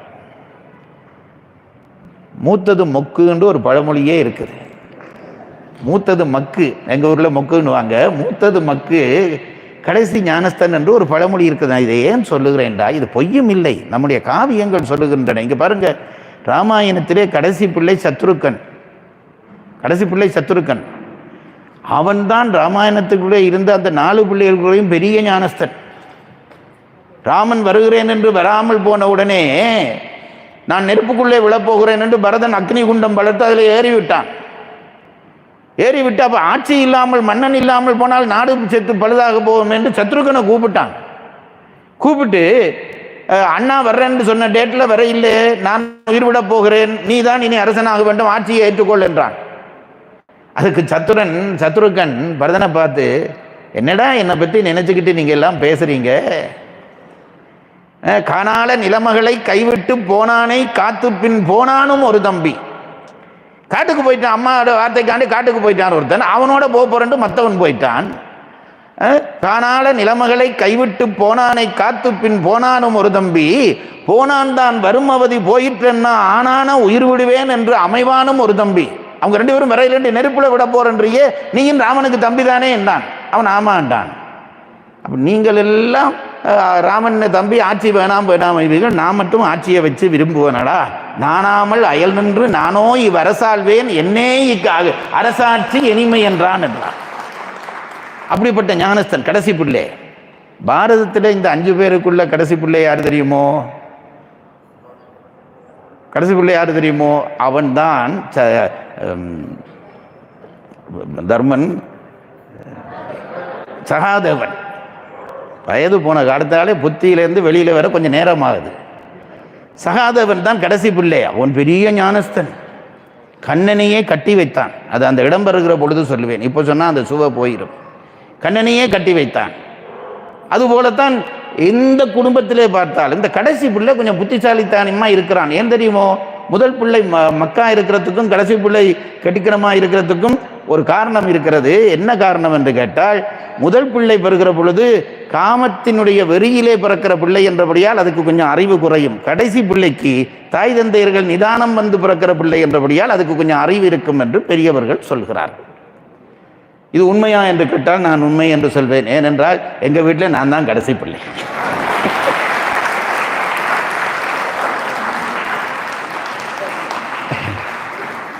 இந்த இந்த இந்த கடைசி பிள்ளையாகிய பூரு வந்தான். அவன் பெரிய ஞானஸ்தன். அவன் வந்து சொன்னான், அப்பா, பெற்ற தந்தைக்கு ஒரு பிள்ளை கடமையாற்றுகிற வாய்ப்பு கிடைப்பது என்பது பெரிய காரியம். நீ என்னுடைய இளமையைத்தானே கேட்கிறாய். எனக்கு உயிர் தந்தவன் நீ, உடல் தந்தவன் நீ, இவ்வளவு நாளும் வாழ்வு தந்தவன் நீ. தந்தை கேட்கிற பொழுது மாட்டேன் என்று சொல்ல நான் ஒரு நாளும் அதை செய்ய மாட்டேன். நீ தாராளமாக உன்னுடைய முதுமையை கொடுத்து என் இளமையை பெற்றுக்கொள் என்றான். யயாதி இரக்கமில்லாமல் தன் முதுமையை பிள்ளைக்கு கொடுத்து அவனுடைய இளமையை வாங்கினான். வாங்கி நீண்ட காலம் வாழ்ந்தான். தன் மனைவியரோடு சந்தோஷமாக நீண்ட காலம் அனுபவம் பெற்றான். அந்த காலத்திலே, நான் படிக்கிற காலத்திலே, ஆகாசவாணி இந்த வானொலி போகுமே இங்கே, அதில் ஒரு நாடக போட்டி வைத்தார்கள். எனக்கு இப்போவும் அந்த நாடக போட்டி ஞாபகமாக இருக்கிறது. அதிலே இந்த கதையை நாடகமாக்கி இருந்தார்கள். இந்த யயாதி பூருவுக்கு இளமையை கொடுக்கிற கதையை நாடகமாக்கி இருந்தார்கள். அதிலே அந்த நாடகாசிரியன் ஒரு நுட்பம் பண்ணி இருந்தான்.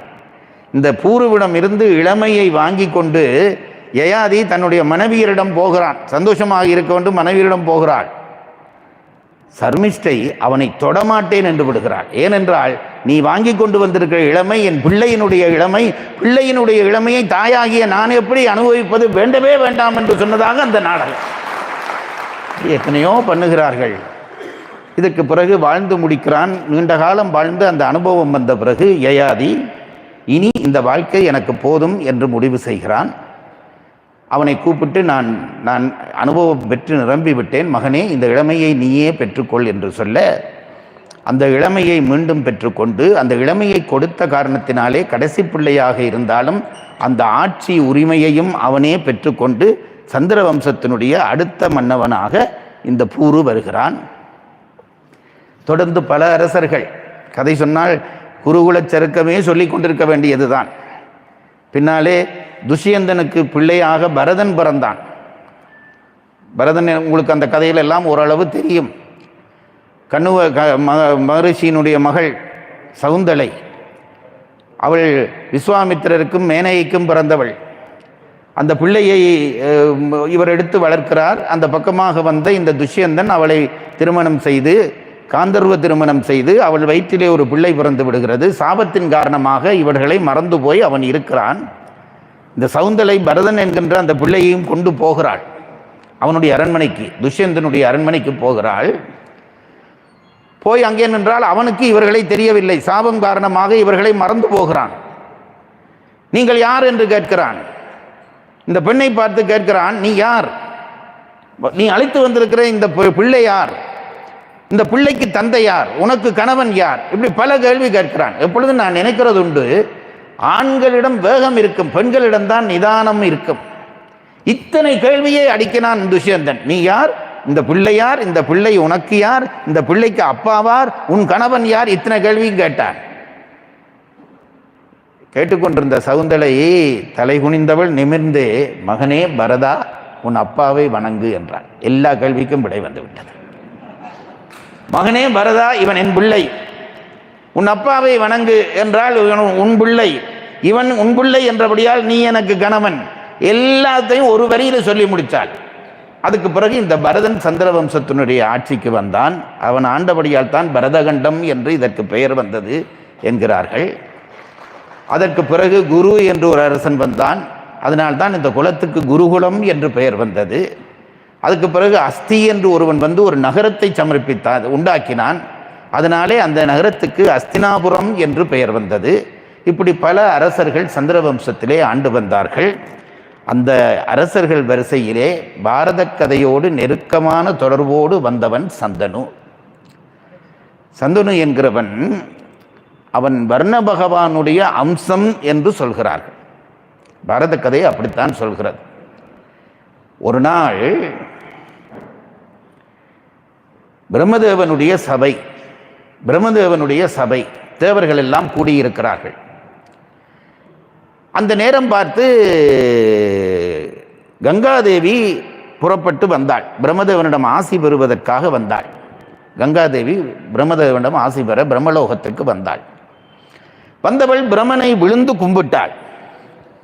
அப்படி கும்பிடுகிற பொழுது வாயு பகவான் என்ன நினைத்தாரோ தெரியவில்லை, காற்று வீசும்படி செய்தார். இவள் குனிந்து கும்பிடுகிறாள். தேவர்கள் எல்லாம் உட்கார்ந்து இருக்கிறார்கள். காற்று வீசுகிறது. இவளுடைய உடை அந்த உடலிலே இருந்து கொஞ்சம் அசைந்தது. சுற்றி வர ஆண்கள் இருக்கிறார்கள். காற்று வீசினோடனே அவளுடைய உடை அசைந்தது. இந்த உடை அசைந்த உடனே கங்காதேவி பதறிப்போனாள்.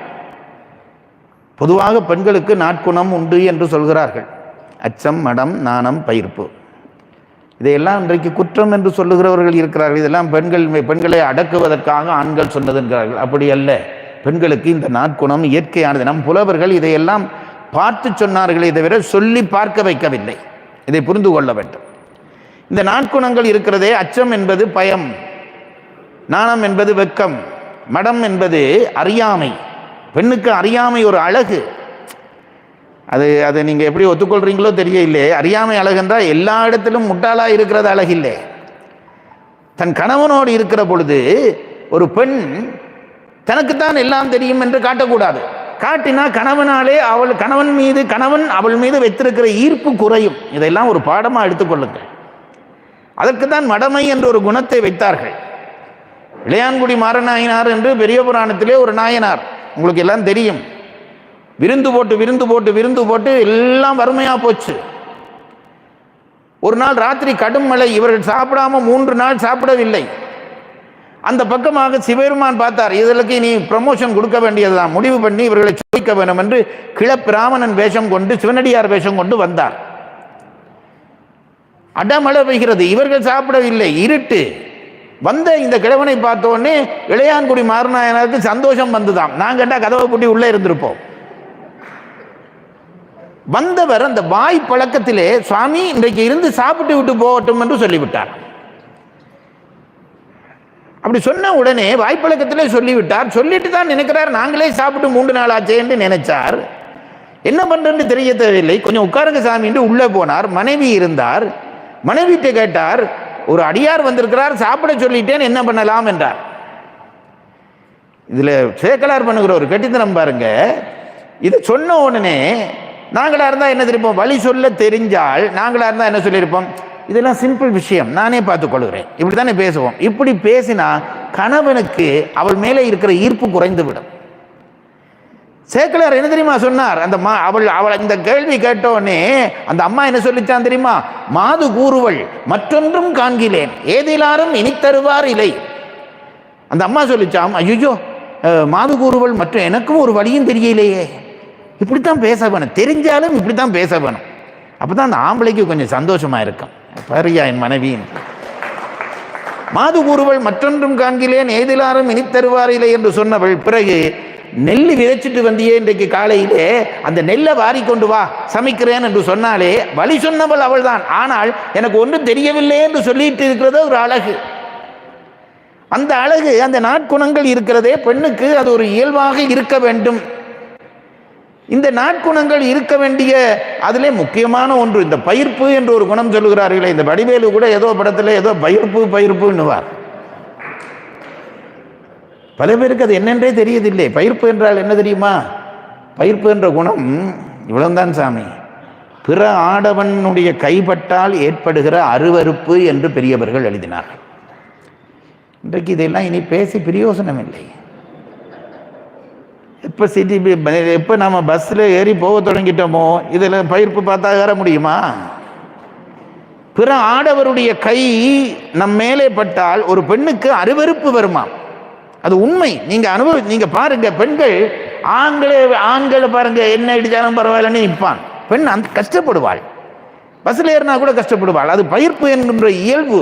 இந்த நாட்குணமும் பெண்ணுக்கு நாட்படை என்று எழுதினான் புலவன். இந்த குணம் நானும் ஒரு பெண்ணுக்கு கட்டாயம் வேண்டும். இது பெண்ணுக்கு அழகு, அச்சம் அழகு பெண்ணுக்கு. நீங்க நம்புறீங்களா இல்லையா? இங்க பாருங்க, ஒரு செய்தி வந்து ஒருத்தர் ஒரு ஆம்பளைக்கு சொல்றார், ஐயோ அப்படியா, இவன் ஆம்பளை பயந்தா அசிங்கமா இருக்கும். ஒரு பெண் அப்படியா ஐயோன்னு பயந்தா அழகா இருக்குது. அச்சம் பெண்ணுக்கு அழகு, ஆணுக்கு அழகு இல்லை. நானும் ஒரு ஆடவனை கண்டவன ஒரு பெண் தலை குனிந்து வெக்கப்படுறாருன்னா அழகா இருக்கு. ஆம்பளை அப்படி பண்ணினா நல்லா இருக்குமா? பார்க்க சகிக்காது. அச்சம், நாணம், மடம், பயிர்ப்பு, இந்த நாட்குணமும் ஆண் பெண்களுக்கு ஒரு படை. நான் விளையாட்டா சொல்றது உண்டு. நான் சொல்றது நீங்க சும்மா அச்சம் பெண்ணுக்கு அழகாங்கிறதுக்கு நான் சொல்றது உண்டு. ஒரு ராத்திரி ஒரு வீட்டிலே கணவனும் மனைவியும் படுத்திருக்கிறார்கள். நடிச்சாமம். திடீரென்று பின் கதவு தட்டுப்படுற மாதிரி ஒரு சத்தம். இந்த மனைவி எழும்பிட்டாள். ஆம்பளை பொதுவாக எழும்ப மாட்டான், மனைவி தான் எழும்புவாள். எழும்பி கணவனை தட்டினாள். அவன் எழும்பினான். என்னப்பா ஏன் என்ன எழுப்புறேன்னு கேட்டாள். பின்பக்கத்திலே ஏதோ சத்தம் கேட்குது. அதான் இவள் நடுங்கிறாள். இவன் ஆடவன் அல்லவா, எழும்பினான். இந்த டோர்ச் லைட்டை கொடுன்ட்டான். வா நான் பார்த்துட்டு வர்றேன்னு போனான். அவனுக்கு பின்னால் இவள் பயந்து போனாள். இவள் டோர்ச்சில் அடித்து கதவை திறந்து பார்த்தான். ஒன்றும் இல்லை, நீ சும்மா இப்படி தான் எல்லாத்துக்கும் பயப்படுவே, வந்து படு, நான் இருக்கிறேன் பக்கத்தில், நீ ஒன்றும் பயம் இல்லாமல் படு என்றான். இது ஒரு காட்சி. இன்னொரு காட்சி இதே மாதிரி, இதே நடிச்சாமம் ஒரு வீடு, ஒரு ஆடவனும் பெண்ணும் படுத்திருக்கிறார்கள். பின் கதவுல சத்தம் கேட்குது. இப்போ ஆடவன் எழும்பிட்டான். எழும்பி இந்த பெண்ணை மெல்ல தட்டினான். பெண்ணை தட்டி அவள் எழும்பினாள். கண்ணை கசை கொண்டு எழும்பினாள். என்ன என்று கேட்டாள். பின்னுக்கு சத்தம் கேட்குதுன்றான் இவன். நீங்க இப்படிதான் எல்லாத்துக்கும் பயப்படுங்க, டோர்ச் லைட்டை கொண்டாங்கண்டாள். இவள் டோர்ச் லைட்டை வாங்கினாள். முன்னுக்கு போனாள். இவன் பின்னுக்கு பயந்து போனான். அடிச்சு பார்த்தாள். ஒன்றும் இல்லை, நீங்க ஒன்றும் பயப்படாம படுங்க, நான் இருக்கிறேன் என்றாள். இப்ப நான் உங்களை கேட்கிறேன், முதல் சீன் நான் சொன்ன பொழுது ஏன் சிரிக்க இல்லை, இப்ப ஏன் சிரிக்கிறீங்க? அப்ப அச்சம் பெண்ணுக்கு அழகு என்பது நம்மை அறியாமல் நமக்கு தெரிகிறது அல்லவா? இந்த நாட்குணமும் பெண்ணுக்கு இயல்பு. இப்ப எல்லாம் பெண்கள் பிளேன் ஓட்டுகிறார்கள், ஆமியில இருக்கிறார்கள். அப்ப பெண்ணுக்கு இதெல்லாம் தேவையில்லை என்று சொல்லுகிறார்கள். அது பழக்கி வருகிற விஷயம். மிருகக்காட்சி சாலையில் யானை சைக்கிள் ஓடுது. அப்ப யானைக்கு சைக்கிள் ஓடுறது இயல்பா? காட்டு யானைக்கெல்லாம் ஆளுக்கு ஒரு சைக்கிள் வாங்கி கொடுப்போமா? பழக்கினா எதையும் செய்யும். அதை வைத்துக்கொண்டு இயல்பு பண்புகளை தீர்மானிக்க முடியாது. இப்ப கங்கை வந்து கும்பிட்டாலே காற்றடித்தது, உடை அசைந்தது, அவள் நாணப்பட்டு நிமிர்ந்தால் அங்கே இருந்த தேவர்கள் எல்லாம் கண்ணை மூடிக்கொண்டார்கள். நாகரிகமான ஆண்கள் இருந்திருக்கிறார்கள். இப்ப அப்போதான் கண்ணை நல்லா திறப்பான். அங்கிருந்த ஒரு தனிப்பெண் உடை அசைகிறது, உடை அந்த நேரத்திலே அவளை சங்கடப்படுத்தக்கூடாது என்று பண்புமிக்க அந்த தேவர்கள் எல்லாம் கண்ணை மூடிக்கொண்டார்கள். அதிலே ஒரே ஒருத்தன் மட்டும் வர்ணன், அவனுக்கு மட்டும் ஒரு இச்சை பிறந்தது. அவளுடைய அந்த அங்கத்தை பார்த்து விட்ட உடனே இச்சை பிறந்தது. அவன் பிரம்மதேவர் இருக்கிறார், பிரம்ம சபை என்பது தெரியாமல் அவளுடைய உடலை பார்த்து இச்சைப்பட்டான். இதை பிரம்மதேவன் பார்த்தார். இவன் இச்சைப்படுவதை கங்காதேவியும் பார்த்தாள். பார்த்துவிட்டு அவனுடைய அந்த கம்பீரத்தை பார்த்து அவளுக்கும் அவன் தன்னை பார்ப்பதிலே ஒரு விருப்பம் வந்தது. இதை பிரம்மதேவன் பார்த்தார். பார்த்துவிட்டு கோபம் கொண்டார். இது பிரம்ம சபை என்பதை மறந்துவிட்டால் நீங்கள் நடக்கிறீர்கள். வர்ணனே, இந்த பெண்ணை பார்த்து நீ ஆசைப்பட்ட பிரம்மசபை என்றும் இல்லாமல் அவளுடைய உடலங்கத்தை பார்த்து ஆசைப்பட்ட காரணத்தினாலே இனி உனக்கு பிரம்மலோகத்திலே இடமில்லை, பூமியிலே போய் நீ புற என்று சாபம் கொடுத்தார். பிறகு அந்த கங்காதேவியை பார்த்தாள். நீயும் ஒரு ஆடவன் பார்க்கிறான் என்று நாணப்படாமல் அவனுடைய விருப்பத்துக்கு இச்சையோடு நீயும் திரும்பி பார்த்தாய் அல்லவா, உனக்கும் இனிமேல் இந்த மேலுலகத்திலே இடமில்லை, நீயும் போய் சில காலம் அங்கே பூமியிலே வாழ வேண்டும், பூமியிலே போய் பிறப்பாயாக என்று பிரம்மன் சாபம் கொடுத்தார். 2 பேரும் அவரை வேண்டினார்கள். அப்பொழுது இந்த கங்காதேவிக்கு நீயாக ஒரு குற்றம் செய்யவில்லை, அவனுடைய இச்சைக்கு நீ பதில் கொடுத்தது என்றபடியால் உனக்கு ஒரு சாப விமோசனம் சொல்லுகிறேன். நீ போய் பூமியிலே பிறந்து சில காலம் வாழ்ந்துவிட்டு மீண்டும் கங்காதேவியாக நீ மேலுலகம் வந்து சேர்வாய், அதற்கான நிபந்தனைகள் உண்டு என்று சொல்லிவிட்டு அவளுக்கு சாப விமோசனம் சொல்கிறார். இந்த சாப விமோசனத்தை பெற்றுக்கொண்டு கங்காதேவி மேலிருந்து இறங்கி வருகிறாள். கவலையோடு இறங்கி வருகிறாள். இறங்கி வருகிற பொழுது அந்த பக்கத்திலே ஒரு 8 பேர் நின்றார்கள். அவர்களுக்கு அட்ட வசுக்கள் என்று பெயர். இந்த அட்ட வசுக்களும் மேலே இருந்து இப்படியே விழுந்து கொண்டிருக்கிறார்கள். கங்காதேவி இறங்கி கொண்டிருக்கிறாள். கங்காதேவி பார்த்தாள். அவர்களும் கவலையோடு இருக்கிறார்கள். கங்காதேவி அவர்களை பார்த்து கேட்டாள், நீங்கள் யார் என்று கேட்டாள். நாங்கள் தான் அட்ட வசுக்கள் என்று இவர்கள் சொன்னார்கள். நீங்கள் ஏன் பூமியை நோக்கி போய்கொண்டிருக்கிறீர்கள் என்று இந்த கங்காதேவி கேட்டாள். அந்த அட்ட வசுக்களும், எங்களுக்கும் ஒரு சாபம், பூமியிலே போய் பிறக்க வேண்டும் என்று ஒரு சாபம் வந்து விட்டது, அந்த சாப வரலாற்றை உனக்கு நாங்கள் சொல்லுகிறோம் என்று அட்ட வசுக்களும் கங்காதேவிக்கு தங்கள் வரலாற்றை சொல்லத் தொடங்கினார்கள். அது என்ன என்பதை நாளை சொல்வேன் என்று கூறி இன்றைக்கு என் உரையை நிறைவு செய்கிறேன். வணக்கம்.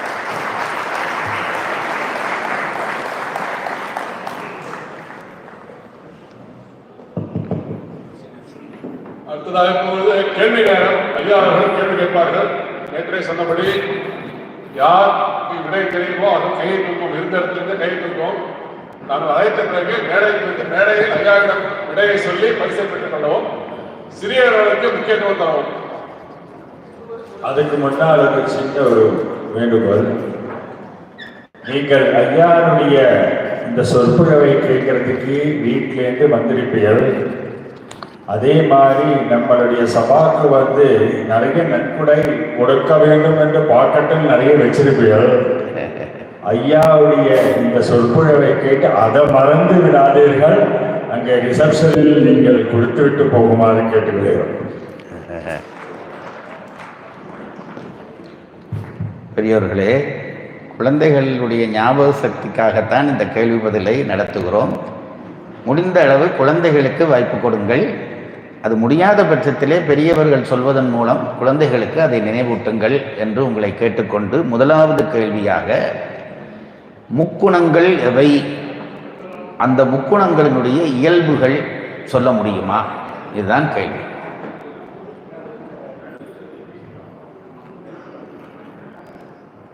குழந்தைகள் முதலாக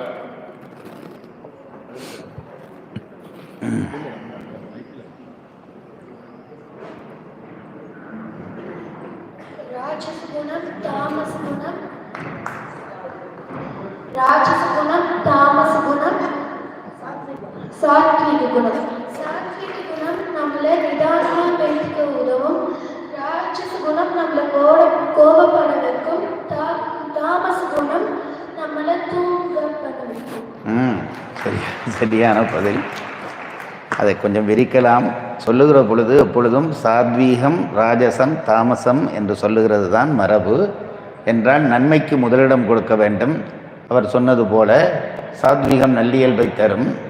அடுத்தது ராஜசகுணம் முயற்சியை தரும். அந்த முயற்சியிலே அவர் சொன்னதும் அடங்கியபடியால் அதுவும் சரி. தாமச குணம் தீய எண்ணங்களை தரும் என்று அவர் சொல்லியிருக்கிறார். ஆகவே அவருக்கு இப்பொழுது பரிசு வழங்கப்படும்.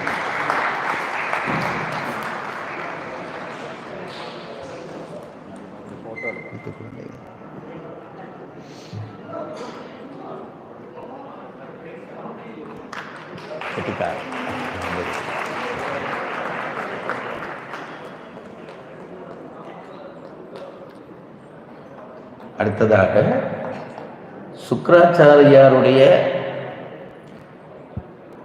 மாணவனாக வந்து சேர்ந்த தேவகுருவினுடைய மகனுடைய பெயர் என்ன?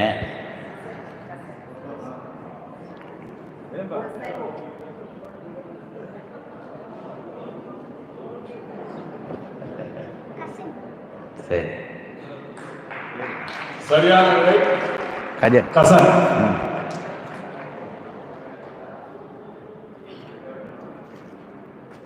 சரியாக பதில் சொன்னது குழந்தைக்கு ஒரு வார்த்தை கரவழைக்கிறாங்க.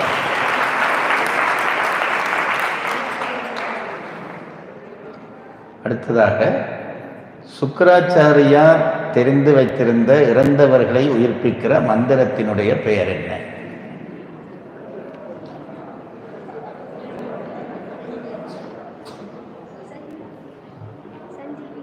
சரி, சஞ்சீவினி மந்திரம். சஞ்சீவி மந்திரம் சரியான விடை.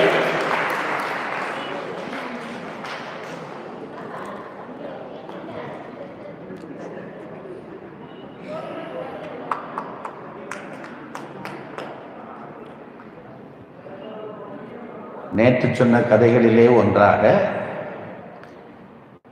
சிவபெருமான் ஒருவருடைய உயிரை காப்பாற்றுவதற்காக யமனை உதைந்தார் என்று சொன்னேன். அவர் யார்? அவர் இந்த சம்பவம் நடந்த பொழுது அவருக்கான வயது என்ன?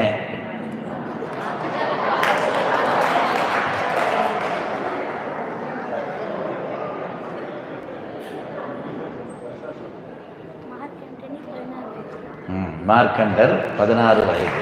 கண்டிப்பாக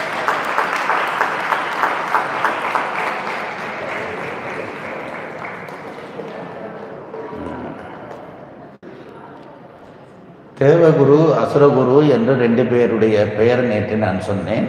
தேவகுரு யார்? அசுரகுரு யார்?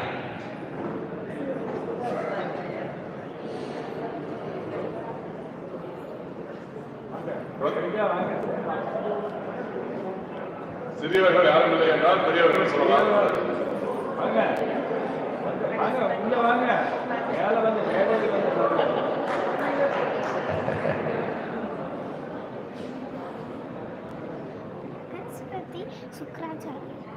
சரி, தேவகுரு பிரகஸ்பதி, அசுரகுரு சுக்கராச்சாரியார்.